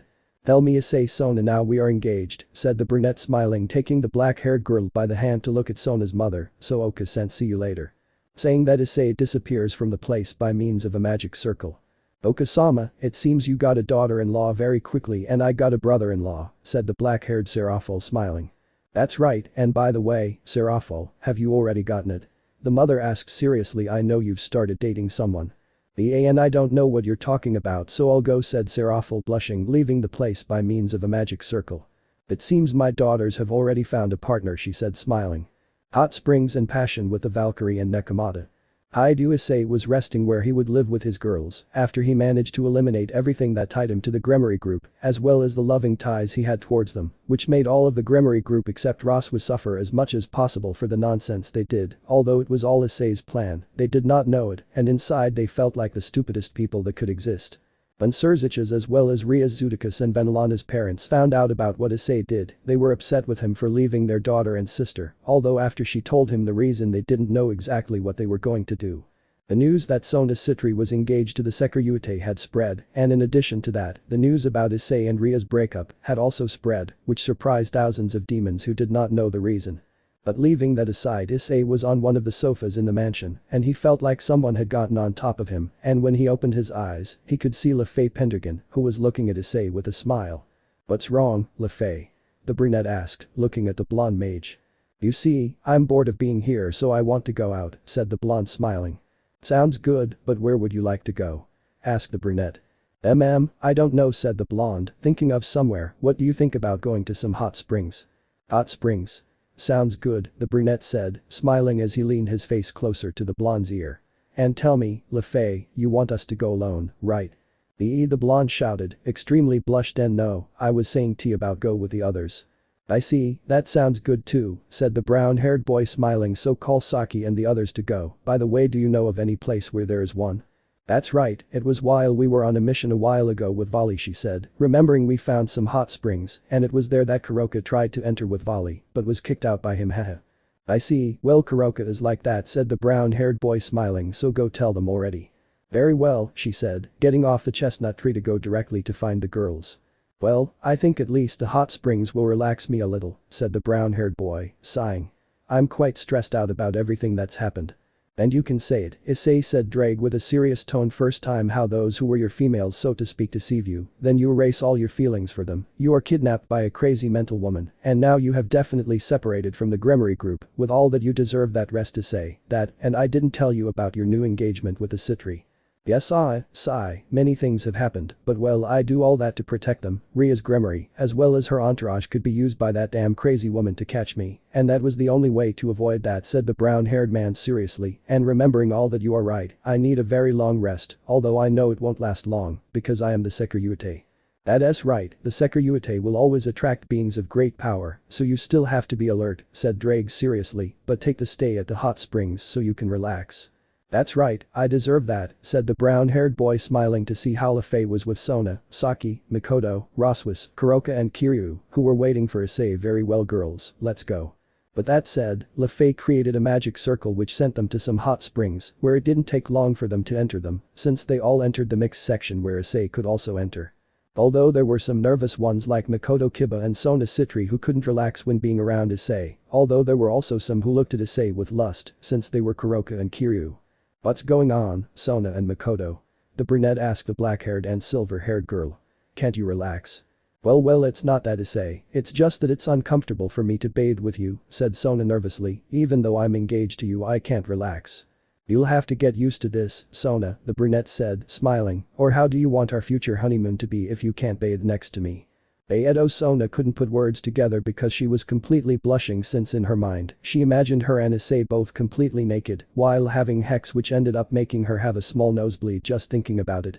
You look pretty with that blush, Sona said, the brunette smiling to look at Makoto Kiba, and you Makoto, what do you think? Well, I've never bathed with a man before, so I'm nervous, said the silver-haired girl nervously, but I think I can get used to it. Calm down, take your time, Makoto said the brown-haired boy to look at Kiryu who was drooling. What's with that perverted look? It's just that your friend is bigger seeing him without any clothes, and I want to touch him, said the brunette smiling in a perverted way. Well, I'm sorry, but if you keep looking like a hex will degenerate I won't let you touch it, said the brunette seriously before changing to a smile as he looked at LeFei, who was blushing next to him. By the way LeFei, it was a good idea to come to the hot springs, I appreciate it. It was nothing Issei, I just wanted everyone to relax because of everything we've been through, said the blonde smiling. Besides I also enjoy being by your side Issei. I'm glad you said that, LeFei, the brunette said, stroking the mage's head, making her smile wider. And how are you feeling, Ross? It's been a while since we went into the hot springs together. That's how it was before all this happened, said the Valkyrie smiling, and I wish it would happen again. I think so too, Ross said the brown-haired boy smiling. After half an hour of being in the hot springs, most of the girls had left, only Issei, Roswis and Kuroka staying next to her, the latter of whom was looking lustfully at the brunette. What's wrong, Kuroka? The brunette asked seriously, looking at the black-haired girl. You know Issei, I've been holding back all my desire to do it with you, and even if Ross Kai is here I'll do it, said the Nekomata launching herself towards Issei and getting on top of him. So Issei, I want to do it with you here and now. Ah, Sai, you really are a kitten in heat, said the brown-haired boy, caressing the black-haired girl's rear, so if my cute kitten wants to do it, I can't deny it, but Ross will also have his turn since he's here. Very well, she will also have her moment to do it, she said without importance to kiss the brunette with passion. Lemon skipped. Yes Issei, she said sitting on Issei's legs while he was still sitting in the water, I'm glad I did it with you Issei. Me too Ross, you are very special to me just like the others are, and never think that you won't have a place in my heart because I love you, said the brunette smiling. Thank you Issei, she said, kissing the brunette. Pleasure with Hexi Kyubi, beautiful vampire and cute magician. Hyoudou Issei was at home resting after a comforting and lustful rest in the hot springs that he had a day before, being that he felt better than ever, after also having marked Roswis and Kuroka, being that he did not know how his day could improve, although he was completely wrong, since he had the unexpected visit of LeFei Pendragon, which confused Issei. What's up LeFei, the brown-haired boy asked. Issei, I found out what you did with Kuroka and Roswis, and I feel excluded, she said sadly. You told me you love me, but you only did it with those two.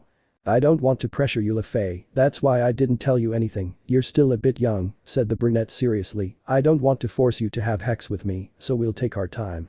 No. Said the annoyed magician. I want to do it with Issei, that's what I want most right now. Ah, sigh, very well then we will do it, said the brunette approaching the blonde to kiss her, although she reciprocated the kiss. Are you ready LeFei? Why yes, Issei said the nervous and blushing blonde. First of all, don't tell your brother anything about this. I don't want him to get angry, said the brunette, smiling. I already have enough problems without getting involved with him.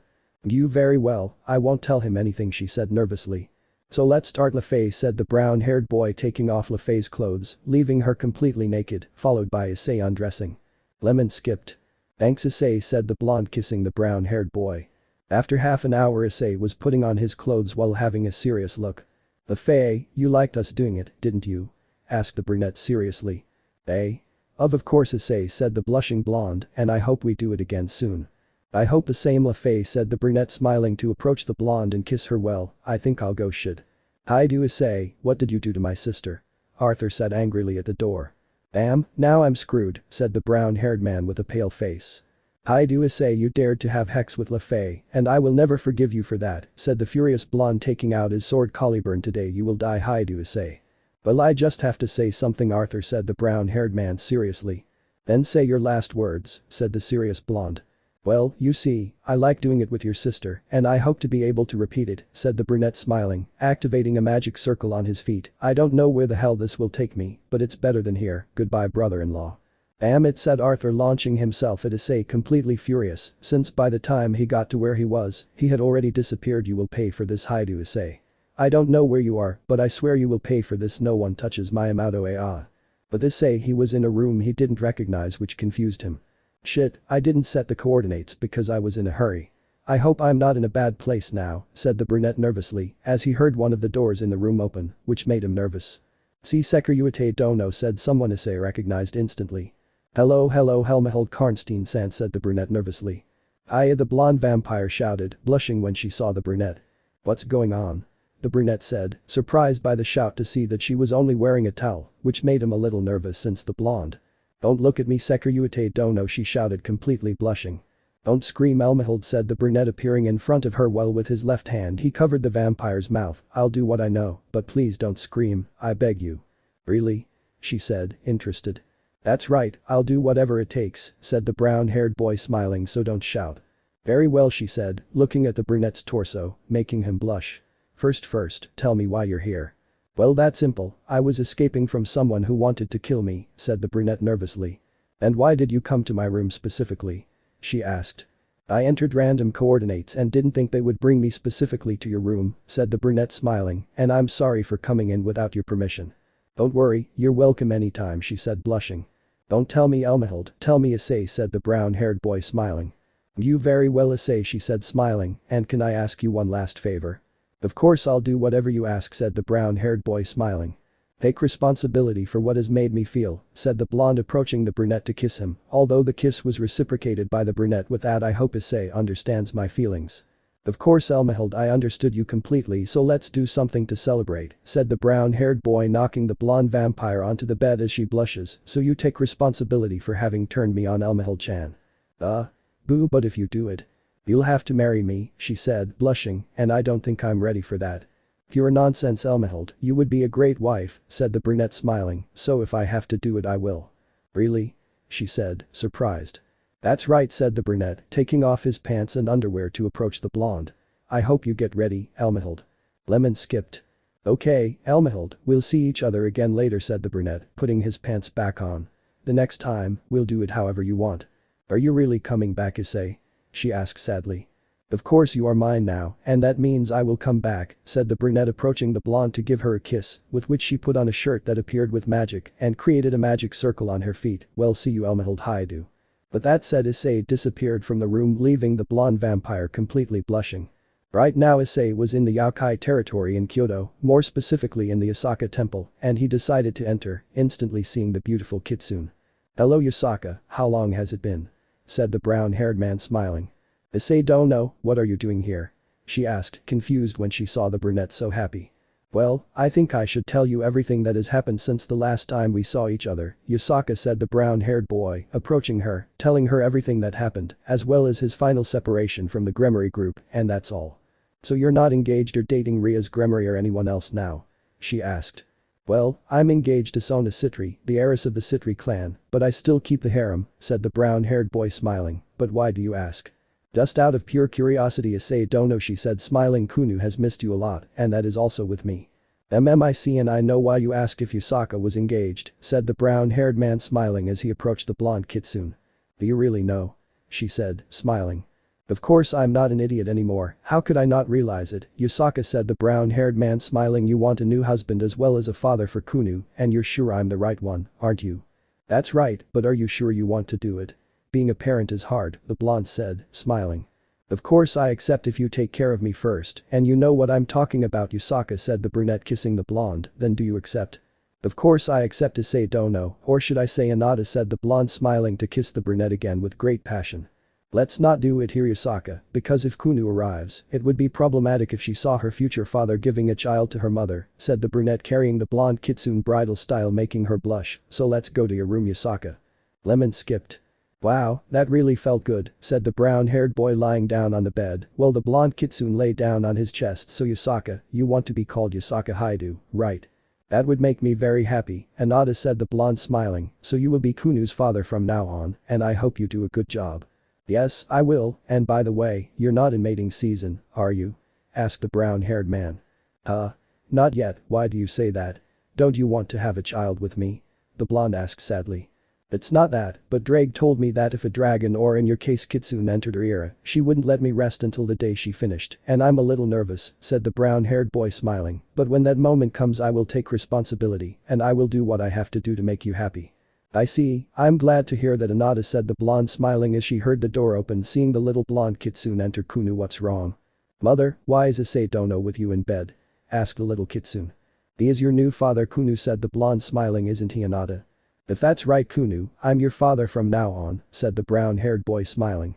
Yes, Dad, said the little Kitsune, throwing herself at Issei to hug him, I can finally call you father. This was a completely relaxing day, said the brown-haired boy smiling while stroking Kunu's head, although when Arthur returns he will hit me or kill me.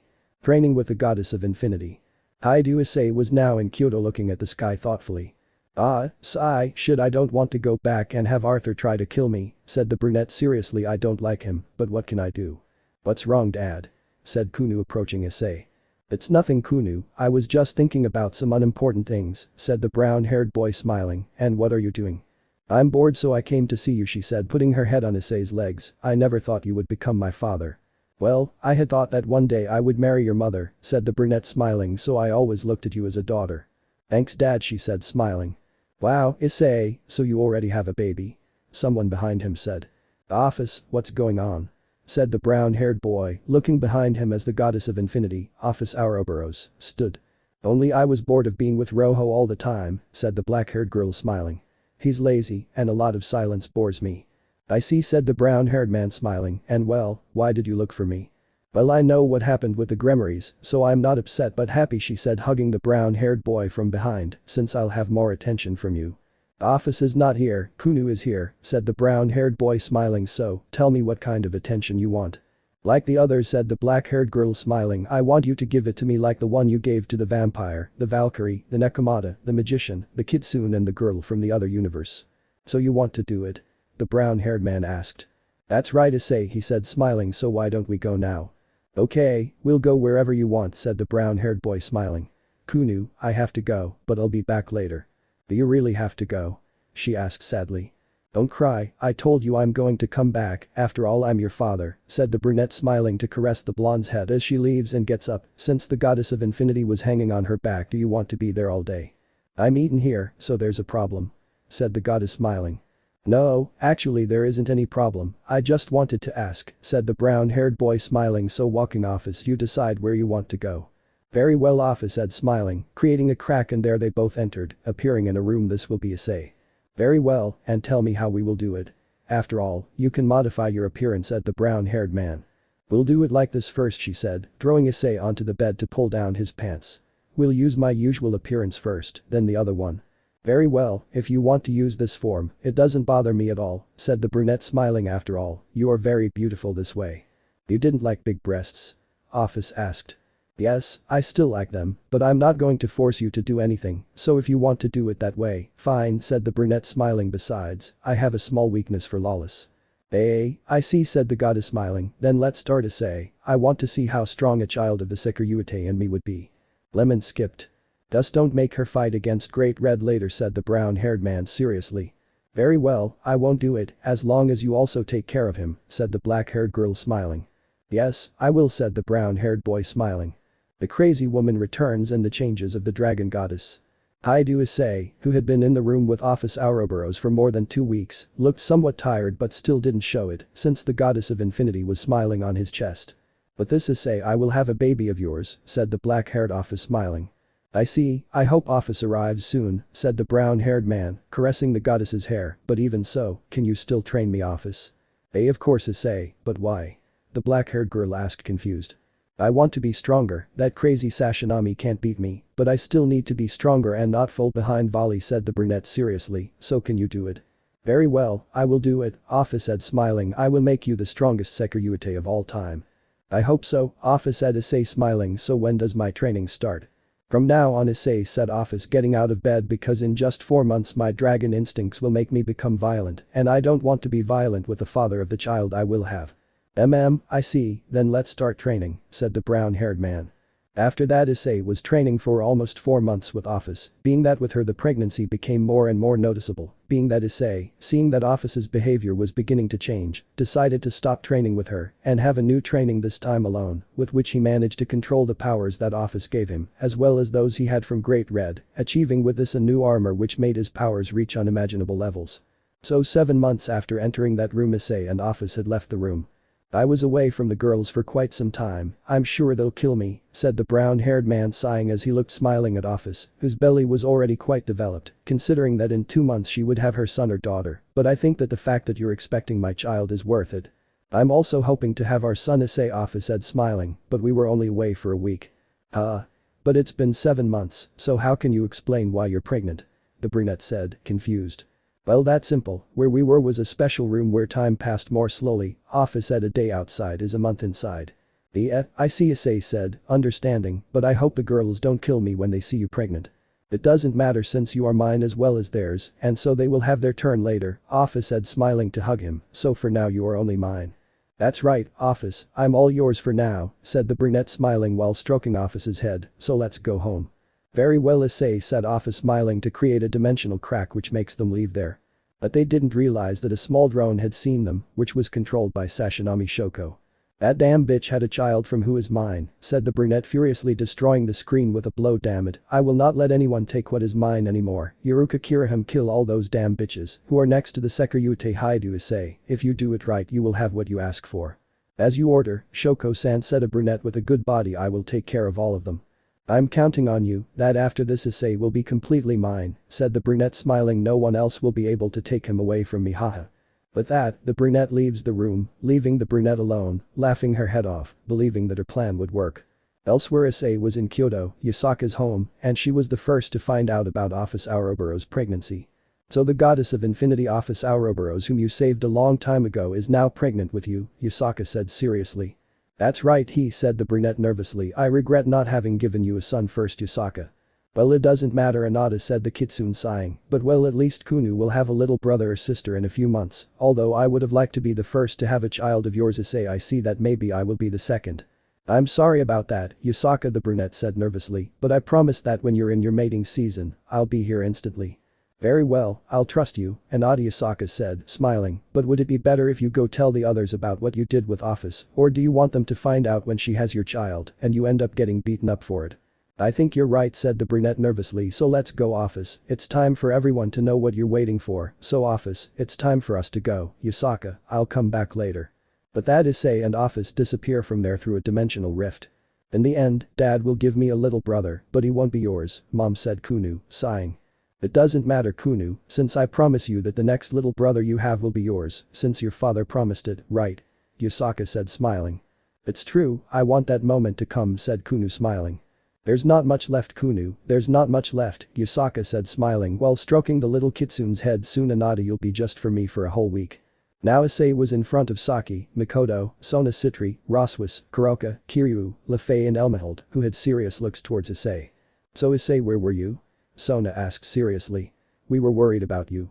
That's right Issei, we think that crazy Sashinami kidnapped you again said Saki seriously.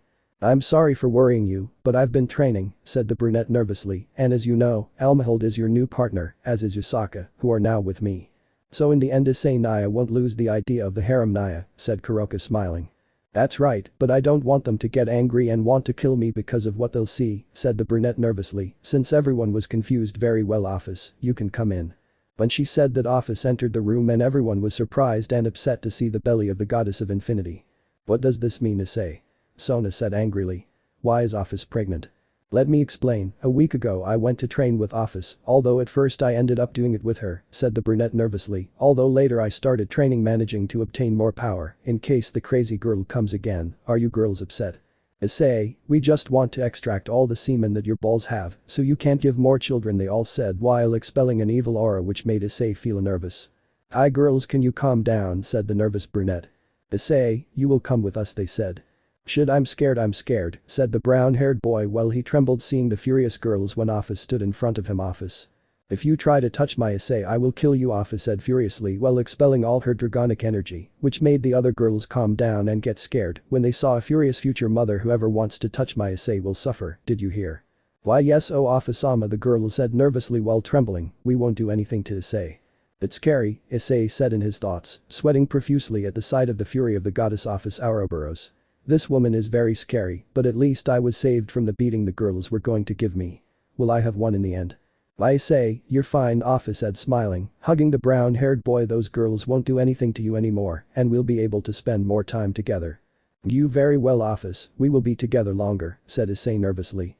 That's right, my Issei, Office said, smiling as she lovingly hugged the brown-haired boy. No one will hurt you or make us separate. That's right, Office said Issei, smiling while stroking Office's head, making her even happier. No one will separate us. That's my Issei, Office said smiling. After a few hours, Issei was outside his residence looking up at the sky. So this is what dragons are like when they are pregnant and they make them angry. They are scarier than Trixie himself, said Issei smiling. That's right, Issei, women are terrifying, and even more so when she's pregnant and has to protect her partner. It's the most comical and terrifying at the same time, said Ddraig, appearing in the gem on Issei's left arm. But well, I will be able to live longer like this, and once that crazy woman dies, I think I will be able to finally rest, said the brunette smiling, and even if that happens, Riaz and her entourage won't be there. I think it was the best thing I could have done. Maybe you're right, Issei, maybe you are, said Ddraig. That's right, said the brown-haired man seriously, so get out of there, because even if you make yourself invisible, you can't escape a dragon's senses. Wow, I didn't expect anything less from the legendary Sekiryuutei, said a woman appearing, who had black hair and a good body. It's unfortunate that you have to die. We'll see about that later, said the brown-haired man seriously. So what's your name? Iruka Kirihime, said the black-haired girl smiling, and I will be the one to kill you. We'll see, said the brunette smiling, activating his armor. Let's see what the assassin ordered by the crazy woman can do. The new lover is a murderer. Issei had in front of him an assassin hired by Sashinami Shoko to finish off Issei's entire harem, but Issei would not allow that and would fight that girl, even if he had to kill her. So you're hired by the woman Sashinami Shoko, aren't you? The brunette said seriously. If that's the case, he told me to kill each of the women who are with the Sekiryuutei, and if necessary, he will kill you and take her with him, said the black-haired woman smiling. Now it turns out that apart from being crazy, this woman turns out to be a necrophiliac, said Issei angrily. When I see her again, I will definitely kill her, since that damn woman is not leaving me alone. It doesn't matter, Sekiryuutei, since you will now be killed, said the black-haired girl, launching herself at Issei, trying to cut Issei's body with her sword, which was impossible, since he managed to dodge each and every one of the girl's attempts.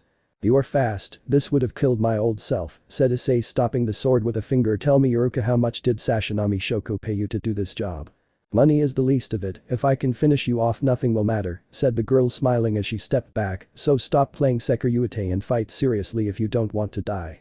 Come on, if you want me to do that, you should at least be a worthy opponent, since you're only human, and I don't mean to offend you, but in my current state, it's impossible for me to lose, Issei said seriously, so it's better if you give up and I can spare your life. I regretted rejecting the offer, but it is my duty to do what is asked of me, said the girl seriously. She promised me what I am looking for, so I have to do it. What thing? Issei asked, trying to stop the back that was heading straight for his head. How was it so fast? Come on, don't tell me that's all you can do, Sekiryuutei. She said smiling. I'm just getting started.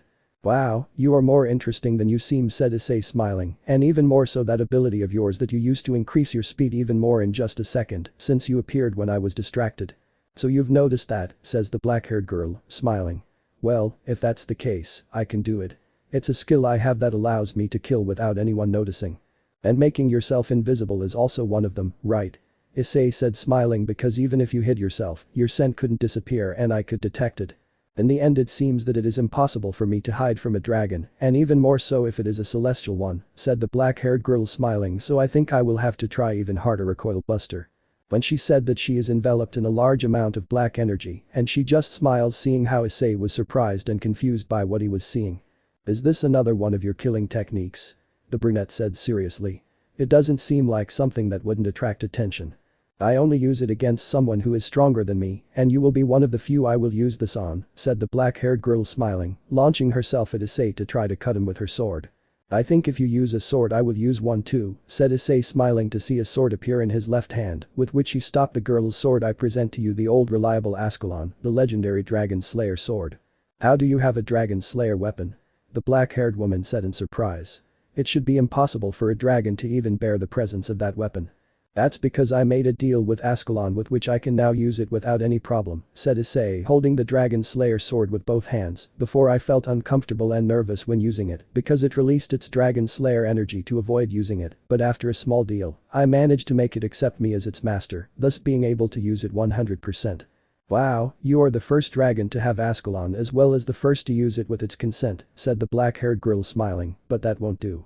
Saying that, the girl throws herself at Issei, trying to stab her sword into the chest of the brunette, but it was impossible for her to do so. Your skills could be very useful to me when I have to face Sashinami Shoko, so tell me what you think. Issei said seriously, you don't need to be with that crazy woman anymore and you can rest as long as you want. Beautiful words, but I refuse, said the black-haired woman smiling. I will not go with you, I will only go to your side once I am defeated by you and am about to die. I hate hurting women who aren't Sashinami Shoko, but if you're asking for it, I think I'll have to do it, said Issei seriously. I'll have to do it if you ask for it so much, Iruka. Let's see if you can do it, Sekiryuutei, said the girl, throwing herself at Issei, hoping to kill him. When they were about to clash swords, Issei appeared behind Iruka to hit her on the back of the head with the Ascalon sword mage, leaving her on the ground unable to move. Now Iruka, are you giving up? Issei said, putting his sword in the girl's face. I don't want to kill you, but if you force me, I will. So, you decide. Be with Sashinami Shoko and die, or be with me, away from the crazy woman, and be able to rest without taking orders from anyone. I don't think I can accept the second option, said the black-haired woman smiling as she stood up with difficulty, so I'll just do what you tell me, master. Eh? But I only defeated you so you wouldn't be taking orders from that crazy woman anymore, not to be your master, Issei said nervously. But you defeated me, and that was why I was with her. She defeated me and told me about you, which made me curious to know if the legendary Sekiryuutei was as strong as they say, but I didn't think he was that strong, said the black-haired girl smiling, so now you are my master. Let's be allies first, said Issei nervously. Now I have too many problems to have another girl in my harem. Haha. Harem? Sounds interesting, I hadn't thought about it, but since you're offering it to me, why not be in it? Said the brunette smiling. Issei, what have you done? Issei said to himself. So I'm counting on you, Issei-sama, said the black-haired girl smiling. Issei-sama, harem, tell me Issei, what does this mean? Said someone behind the brown-haired man, since he was in trouble. Oh office tra, calm down my beautiful office, if you get angry you could hurt our son, said the brown-haired boy nervously looking at the dragon goddess of infinity who was upset. You know you shouldn't be away from me for too long, Issei office said sadly, hugging Issei and then squeezing him tightly with a look full of anger, so I don't want you to bring another bitch, because if you keep doing it, I'll rip off those balls you have hanging. Oh office please calm down love, said the brown-haired boy trembling with fear. Fu, it was that crazy Sashinami Shoko who is to blame for me now having another girl, so calm down. Well, I'll kill that bitch when I see her, she says furiously and starts crying in Issei's chest, but never leave me. I want to be by your side and have our children and be happy, my Issei, I love you and that will never change. Office, I will not leave you or our children, I promise you that, said Issei, caressing the goddess's hair. So don't cry because I will never leave, and I will leave my beautiful goddess of infinity, since you are unique and one of the owners of my heart as well as my entire being. Thanks Issei, said Office smiling to look with hatred at the black-haired girl, and you damn murderous bitches better not come near me Issei, because if you do I'll kill you bitch. Office, you shouldn't fight, said Issei annoyed, you know I don't like you fighting. Okay Issei, she said smiling as her head was stroked by Issei. If you tell me not to fight, I won't. Wow, such drastic mood swings, said the brown-haired boy smiling, but I still love you with all your mood swings, Office-chan. I love you too Issei, she said smiling, so don't have sex with anyone else while I wait for your children Issei. You very well, said Issei nervously, I won't have anything until Offices and my children are born. With that you'll be happy, right? Yes, very happy Issei, she said smiling. Okay then let's go home and rest, said the brown-haired boy smiling. Passion of the Dragon Part 1. It had already been a month since Issei had found and put Iruka Kirihime in his harem, who had not caused any trouble up to that point, although there were several moments where Issei was about to fall into the temptation of making her his throughout the day, but because he had promised Office that he would not do it with anyone while she was expecting her child or children, something that bothered all the girls in Issei's harem, since they wanted to have their time with him, but the dragon goddess. Office kept them away since these days she always stayed glued to Issei, since she did not let any of the other girls get close to him at all. But everything changed when Issei woke up and didn't find Office Ouroboros by his side, something that seemed strange to him, and he looked for her everywhere, but without luck. Where the hell is Office? Said Issei scratching his neck confused. Hey Ddraig, you are very wise in this, so tell me if you know where Office went. She went to a place where only female dragons know where it is, you could say that it is where they give birth to their young, and it is the place where they must have their young, since it is a ceremony so to speak, said Ddraig seriously. I see, and how long do you think he'll be gone? Asked the brown-haired man. Hey, what the buck would I know, I am not 100 to Fico, said Ddraig, pissing off Issei. Say it now, you bucking underdeveloped lizard. Issei shouted, pissed off. Am bitter, said bored Ddraig, only the females know where it is, and a few weeks after their offspring are born they return to their partner, so that both of them raise them. Well, at least I can rest well knowing that office is safe, he said sighing. Now go have hex with your other unmarked females, so they do T feel less, said Ddraig. I think you have a good point, Ddraig, said the brown-haired boy sighing. I think it's time to give the same treatment to Sona and Yuruka, and maybe to that silly pervert Kiryu. Sighing, well, I think it's time to go talk to them and see what they think. You can sleep with them all, Tiger, he said in a mocking tone. Shut up, Ddraig, said the brown-haired boy, annoyed, going to the living room of his house, where he sees Sona alone drinking tea. Sona and the others. They went out for some things, don't ask, I don't know, she said seriously sighing, and what do you need to say? I can't see my beautiful fiancé anymore, said the brunette, taking Citri by the chin, making Sona blush. Well, you can do it, she said blushing. I really like that attitude of yours, he said smiling as he kissed her and caressed the girl's chin. Tell me, Sona, do you want to move up our wedding night? What are you talking about? She said completely blushing, steam coming out of her head. It's time to teach you a couple of things, Sona said Issei to carry the black-haired girl making her blush and take her directly to her room, where he lays her on the bed and undresses her slowly like he took off all his clothes. Tell me, Sona, are you ready? That's right, Issei, said the black-haired girl blushing and nervous. Lemon skipped. Do you want more? Issei said, smiling. Don't be silly, Sona said, hitting him. Just because I liked it doesn't mean I'm addicted. But that can be easily solved, said the brown-haired boy smiling, throwing himself at Citri to do it for several more hours. Ashen of the Dragon Part 2. Hyoudou Issei was sleeping next to Sona Citri after having done it for more than 7 hours the day before when the Citri could not continue any longer and fell exhausted into the brown-haired boy's arms, sleeping like that. Wow, last night I was able to do it after more than, like, a month. The brown-haired boy said in his mind, smiling, now So-chan is mine and I hope office doesn't kill me. The minutes passed and Sona Citri was waking up blushing at seeing herself next to her and being hugged by the brunette. Good morning, So-chan, said the brown-haired boy smiling. Oh, good morning, Issei, said the black-haired girl blushing and nervous. I don't know why you're acting like this since I'm your future husband, said the brunette smiling. It's just that I'm not used to waking up after what we did yesterday, said Citri blushing. Don't be like that, my beautiful Sona, said the brown-haired man kissing her, making her calm down a little. Are you better now, Sona? I say, she said smiling, putting her head on the brunette's chest, although I hope Okasama doesn't find out that we did it, because if he does he'll get mad at you and we'll have to get married immediately. I still want to be without being married for a while and be a normal couple. I see, I understand you, and I will do my best to make sure your mother doesn't find out what we did, said the brown-haired boy smiling. So be happy and rest, So-chan. After a few hours, Issei was in the living room of his house resting, thinking it would be a day where he would relax until office returned, but that would not be what he would do today, since Yuruka Kirahim had sat on his legs. What's up, Yuruka? The brunette said, still with his eyes closed. It's nothing, Issei, she said smiling to kiss him, but I also have needs just like most of your girls did. Lemon skipped. The next day Issei was outside his house thinking about what to do and more to prevent Surziches and those from the alliance from trying to do something against him and his girls after leaving Riaz and her entourage.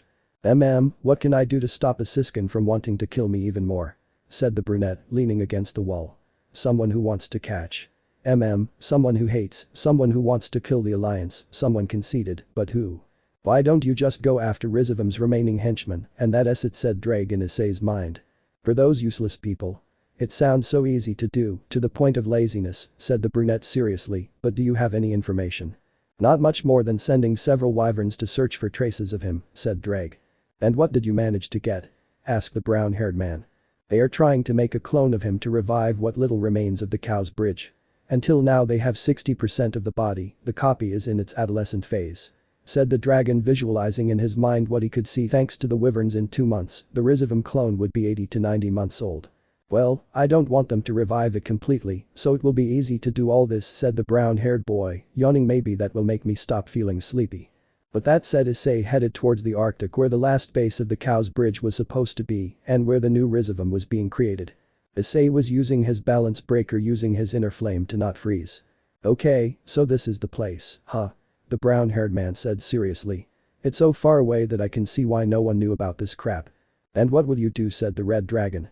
Well, I would do what any movie character would do.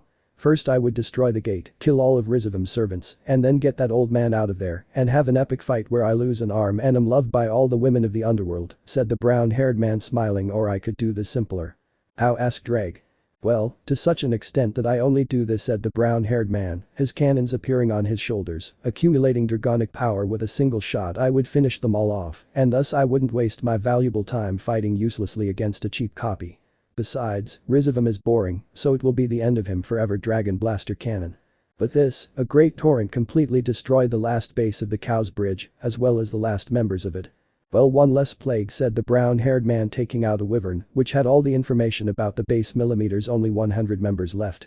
It wasn't worth it at all to enter to become a hero, that was the best option. Yawning, shit, that only made me sleepier. Ddraig sends the information with Surzich's Lucifer, and by the way, send another wyvern to look for that crazy woman and finish her once and for all, because this sleepiness is getting to me. Yawning, book.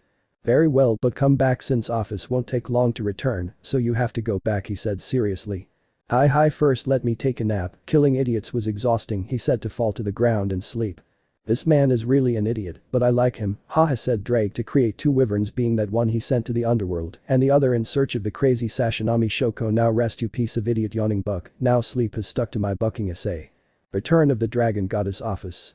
It had been a few hours since Hyoudou Issei had exterminated the last members of the Cow's Bridge, as well as the attempted clone of its creator Rizavum live in Lucifer, where Issei fell asleep in the Arctic.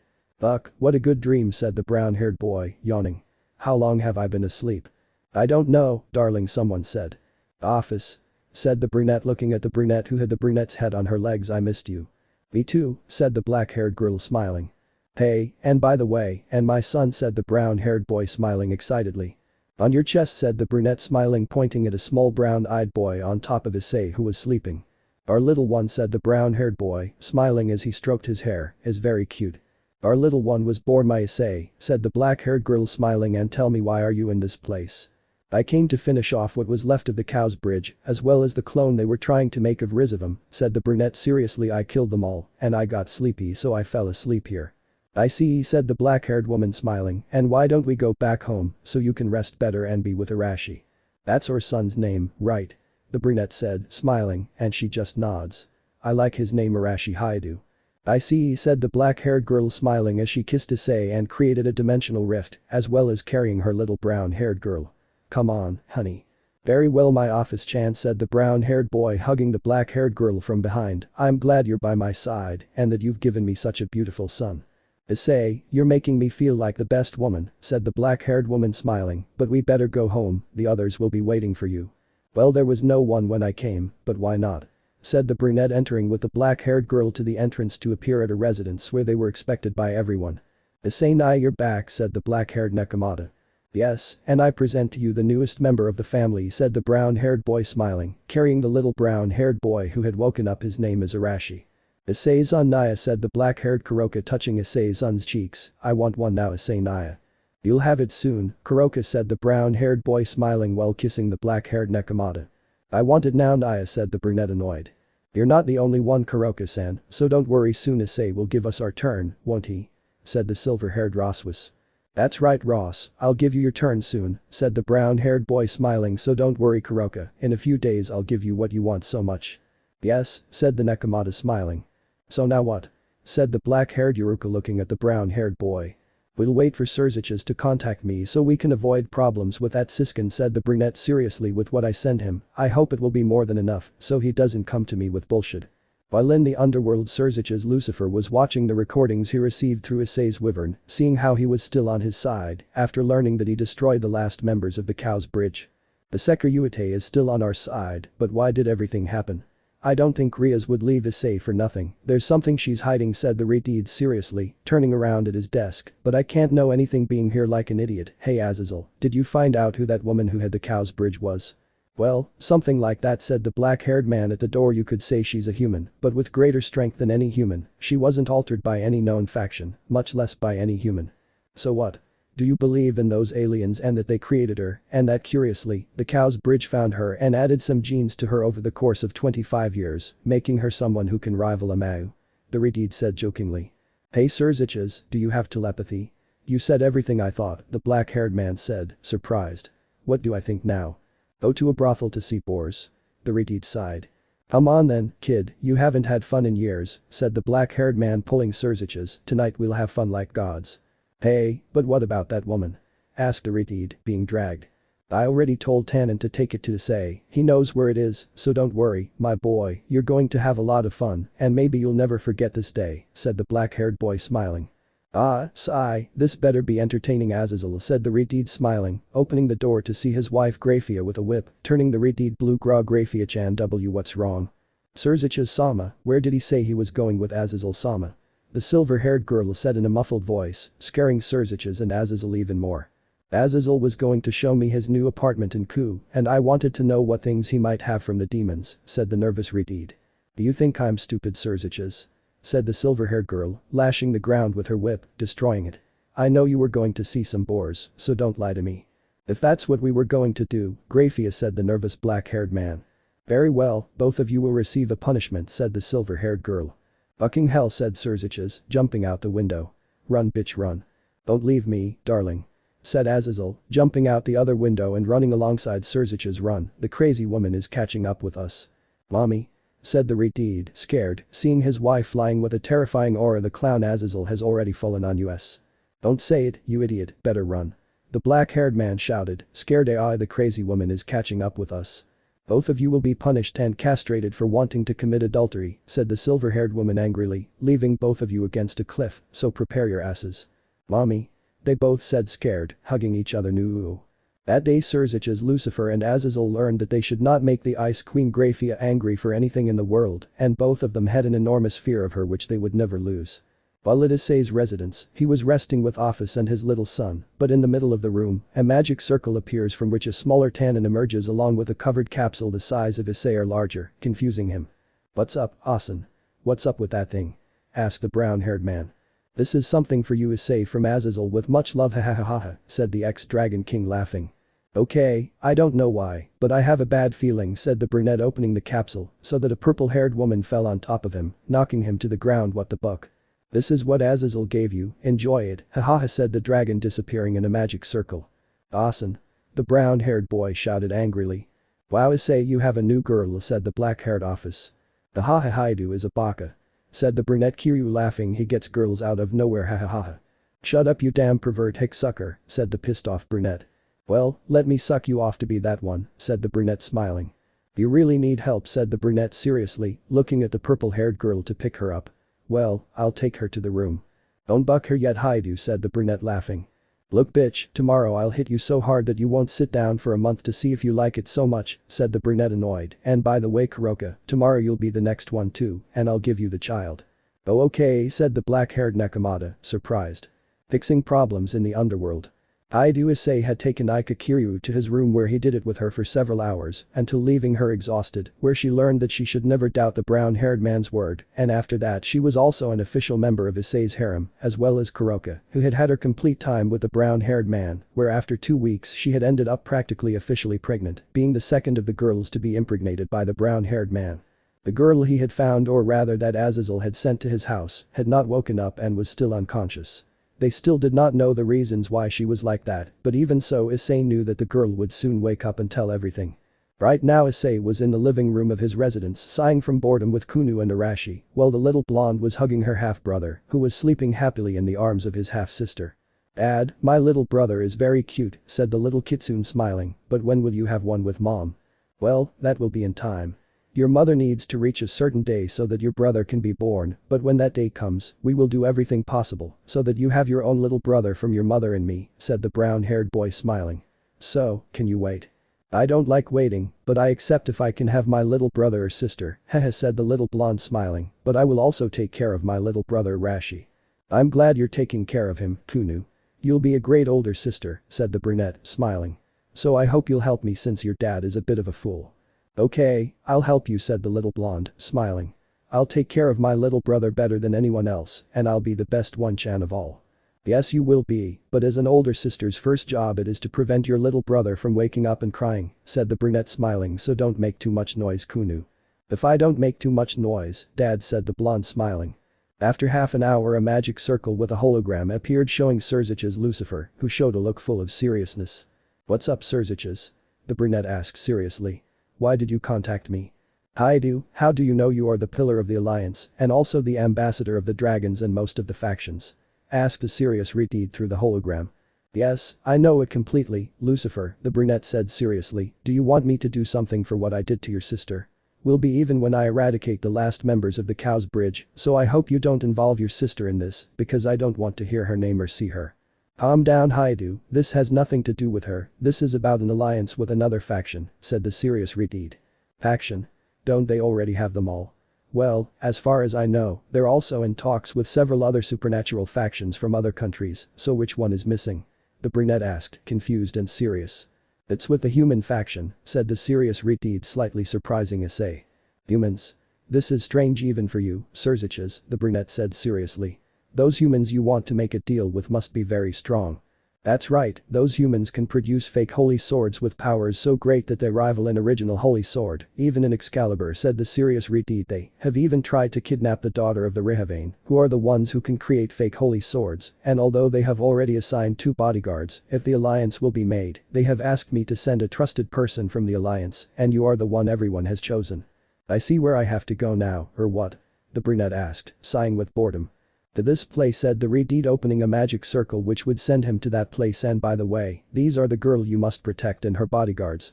The one you must take care of is called Lafolia Rehavane, the one with brown hair is called Kizunaddraig from the Lion King organization, and the one with blonde hair is called Erika Blandelli from the Black Copper Cross organization," said the serious Reed, pointing to each of the girls. "You must, like those 2 women, take care of and protect with your life, that of Lafolia Rehavane, who is the ambassador of the Rehavane family and daughter as I already said. So you will be her bodyguard." "Okay, that's all it is, right?" the brunette asked seriously. "Aren't you going to make me have a better relationship with her or something?" "Just do your job and that's it, Hyoudou," said the brown-haired man seriously. "It will depend on you, but I want you to avoid that if possible, although it is only a request as a partner and nothing more." "I'll do whatever Lucifer wants, you don't command me," said the brown-haired man seriously. "I hope you don't cause us any more problems," Hyoudou said the serious Reed, cutting the communication. "Sigh, I have work to do," said the brown-haired boy seriously, looking at his son Arashi asleep on his legs and Kunu asleep with her head also on his legs. "This is difficult," sighing, "but I have to do it." Ddraig Code 12. When Issei said that a mass of flesh began to peel off his skin and minutes later an identical copy of Issei was created and this one had the boosted gear. "Well done Ddraig, now you know what you have to do," said the new brown-haired looking at the previous brown-haired. "I know Issei, not messing with your females and taking care of your children, I won't apostrophe forget," said the brown-haired Ddraig smiling. "Besides, they won't find out about that." "That's right Ddraig, do your best," said the brunette seriously, "and change your voice, use the one you have from my database." "Very well," said Ddraig, making it emit a slight glow. "Is Issei better now?" When the glow stopped, Ddraig had the voice of Hyoudou Issei. "That's right, and I hope you take good care of my princess and my little one," said the brunette seriously, "as well as prevent office from bothering you." "Don't worry boss, I'll do everything possible to make everything go well," said Ddraig smiling. "So go and bring 3 new girls for the harem, son." "Shut up, Mexican dragon," said the brown-haired man with a serious look, "so I'm leaving." Saying that, Issei enters the magic circle to disappear from the place. New lovers in surprise.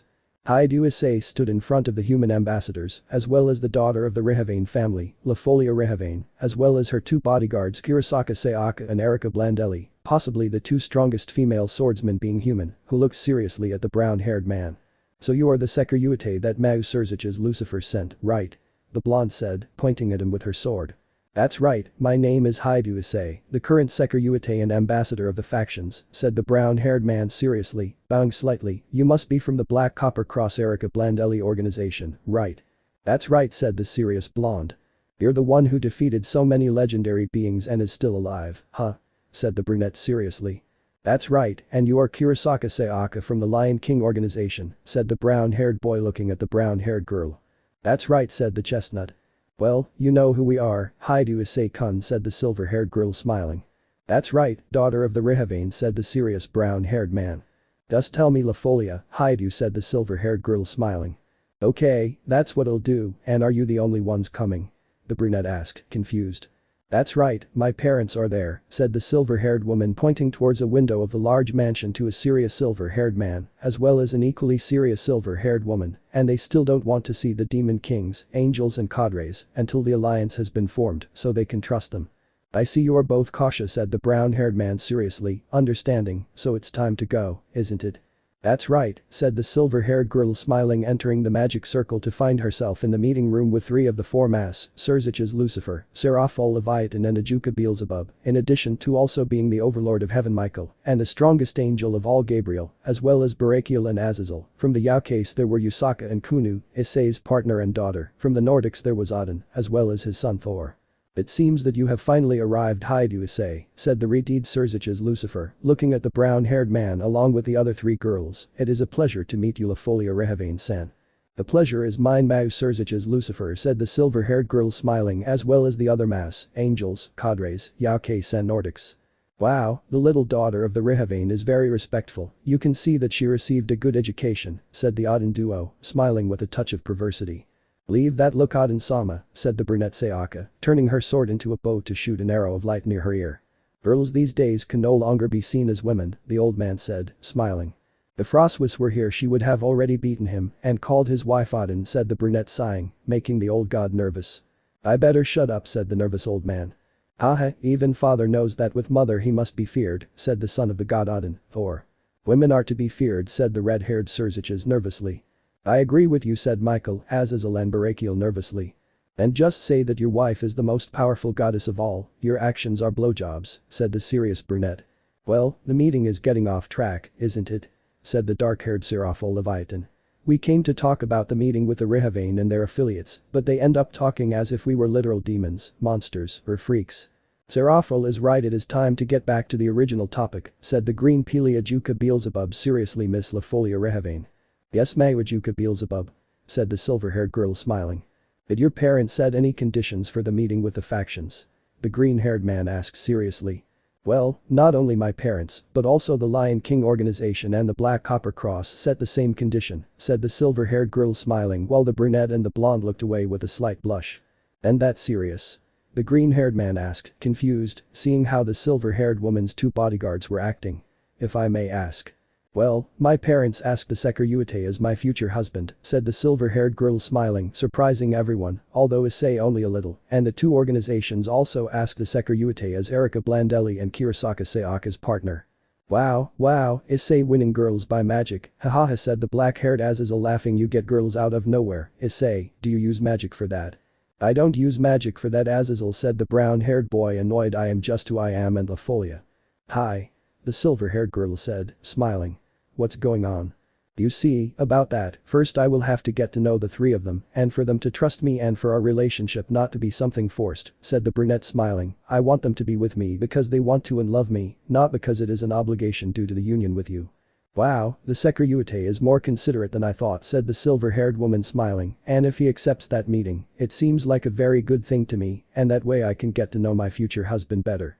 Lafolia, let's not get ahead of ourselves yet, shall we? Said the brunette. You might regret being with me. Why would I do that? The silver-haired girl asked, confused. That you won't be able to protect me, I know you can, given all your achievements. It's not because of that, but because it's good to say it, said the brown-haired boy nervously. Issei has a harem of 12 women including me, said the blonde Yusaka smiling. I am one of his wives, Yusaka Hyoudou. Well, so it's true the rumors that the Sekiryuutei had a rather large harem, said the silver-haired girl smiling. Well, I don't mind at all sharing it and being one of his lovers. Really? The brown-haired boy said, surprised. Are you serious? That's right, but as you said, first we have to get to know each other better, she said smiling. And what do you say, Sayaka and Erika? Well, for me it will also be best if we get to know each other first, said the brunette with a slight blush, looking away. Maybe that way I can fall in love with him and all this won't be out of obligation. Yes, me too, said the blonde also with a slight blush. I will meet the Sekiryuutei and from there I will see if it is necessary to go out with him or not. You know, if you stay with Issei you won't regret it, said the blonde smiling. He's good in bed. With that, she left. The brunette and blonde extremely blushed and they were fuming, although the silver-haired girl showed a blush that was not as big as the other 2 girls, in addition to showing a smile that showed some perversion. A very important fact, Yusaka-san, said the silver-haired girl smiling. Perhaps I will take it into consideration. Yusaka, really? Said the brown-haired boy blushing at what the Yaokai girl said. The truth must be told, darling, said the blonde, smiling. Yes, but not in public, said the brunette, blushing and embarrassed. What can we do, sighing. Wow, Issei-kun is like that, said the black-haired girl, smiling, blushing. Maybe he is as good as my love, isn't he better? Do you have a boyfriend, Sir Ravel? Said the brown-haired boy, surprised. That's right, said the black-haired woman, smiling, it's called. But when the Leviathan was going to say something else, an explosion was heard, showing a short-haired brunette who was furious, and Issei recognized her instantly. What did I say about Sashinami Shoko not appearing again? The brunette shouted furiously. I warned you, you damn bitch. Wow, Issei, you really missed me, said the brunette, smiling while looking angrily at all the women, but now I came simply to kill all the women who dare to be with you. Fuck you, said the brown-haired boy, entering balance breaker. Should I kill you once and for all or what? It won't be necessary, apart from the fact that your bitches will die today and you will be mine, said the brunette while being surrounded by a dark aura which everyone except the three humans recognized instantly. Trixa? Everyone said, surprised, and especially Issei. That's right, Issei, I made a pact with her and she gave me this power, the brunette shouted euphorically while her body mutated until it became unrecognizable. Issei. Damn you, you'll never be happy, said the furious chestnut. I'll have to kill you so you understand everything. Final battle against the madwoman. Hyoudou Issei was in front of a beast with an unpleasant and inhuman appearance, this being a kind of fusion between Sashinami Shoko, who is mentally crazy about Issei, and the beast of the apocalypse, the Trixa, although according to her, it is a little of the power of the same beast, which granted her for destroying everyone. Sashinami Shoko, are you sure what you're going to do? Asked the brunette, accumulating power in his body. I already said it, you will be mine, said the beast woman furiously. Very well, you don't give me any choice, said the brunette seriously. I'll kill you. I will devour you, and not in that sense, ha ha ha ha, the beast woman shouted with joy. Damn trash of a woman, said the serious brown-haired man. Diabolo's dragon overpower. But that Issei activated his maximum form, which had drastically increased his power. That won't work, Issei, the beast woman screamed furiously, launching herself at Issei, trying to kill him. No, said the brunette, stopping her with his open hand to throw her against one of the walls, passing through her. The rest of you, go away, this is going to get ugly. You don't give us orders, Hyoudou Issei, said the blonde Erica seriously. Now the brunette shouted, completely serious, making the girls nervous. I don't want you to get hurt, so please listen to me, Erica, Sayaka, La Folia. Very well, Hyoudou Issei, said the brunette seriously. Let's go. But then the three girls leave as well as the other members. Wow, so you have new girls in your sights. She said seriously, coming out of the hole, but I won't let those bastards get close to you. Screaming in anger, the beast woman charges at the group of women, and upon seeing her, Sayaka and Erica are on guard. No one will take my Issei away from me, she shouted angrily as she was about to crash into them and be hit by Issei, who sent her into the mountains. Go back to Rehavane Castle, I'll see you there later, said the serious brown-haired man. Are you sure, Issei? The silver-haired girl asked, worried about the brunette. Don't worry, I'll be fine. I've already died twice and I won't die a third time, said the brown-haired man seriously. What? The blonde and brunette said, confused. I'll tell you later, said the brown-haired man seriously, giving them a piece of paper with a magic circle. Now get out of here. Very well, said the three, using the paper to create a magic circle and disappear. Now bitch, come, it's time for us to fight without any limitations, said the brunette seriously, inciting her to fight. Or were your powers just pure words and you're just a useless crybaby? Keep silence, Issei, the beast woman shouted angrily, launching herself at Issei, hitting him repeatedly and slamming him against the walls. Never call me that, scum. But this he threw Issei against a mountain, causing slight damage. Wow, its power increased in a monstrous way, but even so, the power it has does not reach that of a celestial dragon, said the brown-haired man seriously, looking at her. Hey Ddraig, how do you see the current state of that thing? Her cells are largely from dragons as well as other creatures, meaning that she made a pact with the Trixa, said Ddraig seriously, but her power is still very low because you have trained with Office. Your power has increased even more and you are no longer as weak as before, but have reached the level of the destroyer god Shiva. What? Did I get so high with Office's training? The brunette said in surprise. That's right, so defeat that crazy woman who freaks me out just by having her near you, said Ddraig nervously upon sensing her. If I understand you, Ddraig, so I will do it, said the brown-haired boy seriously, accumulating more power. I'm ready, come here you damn bitch.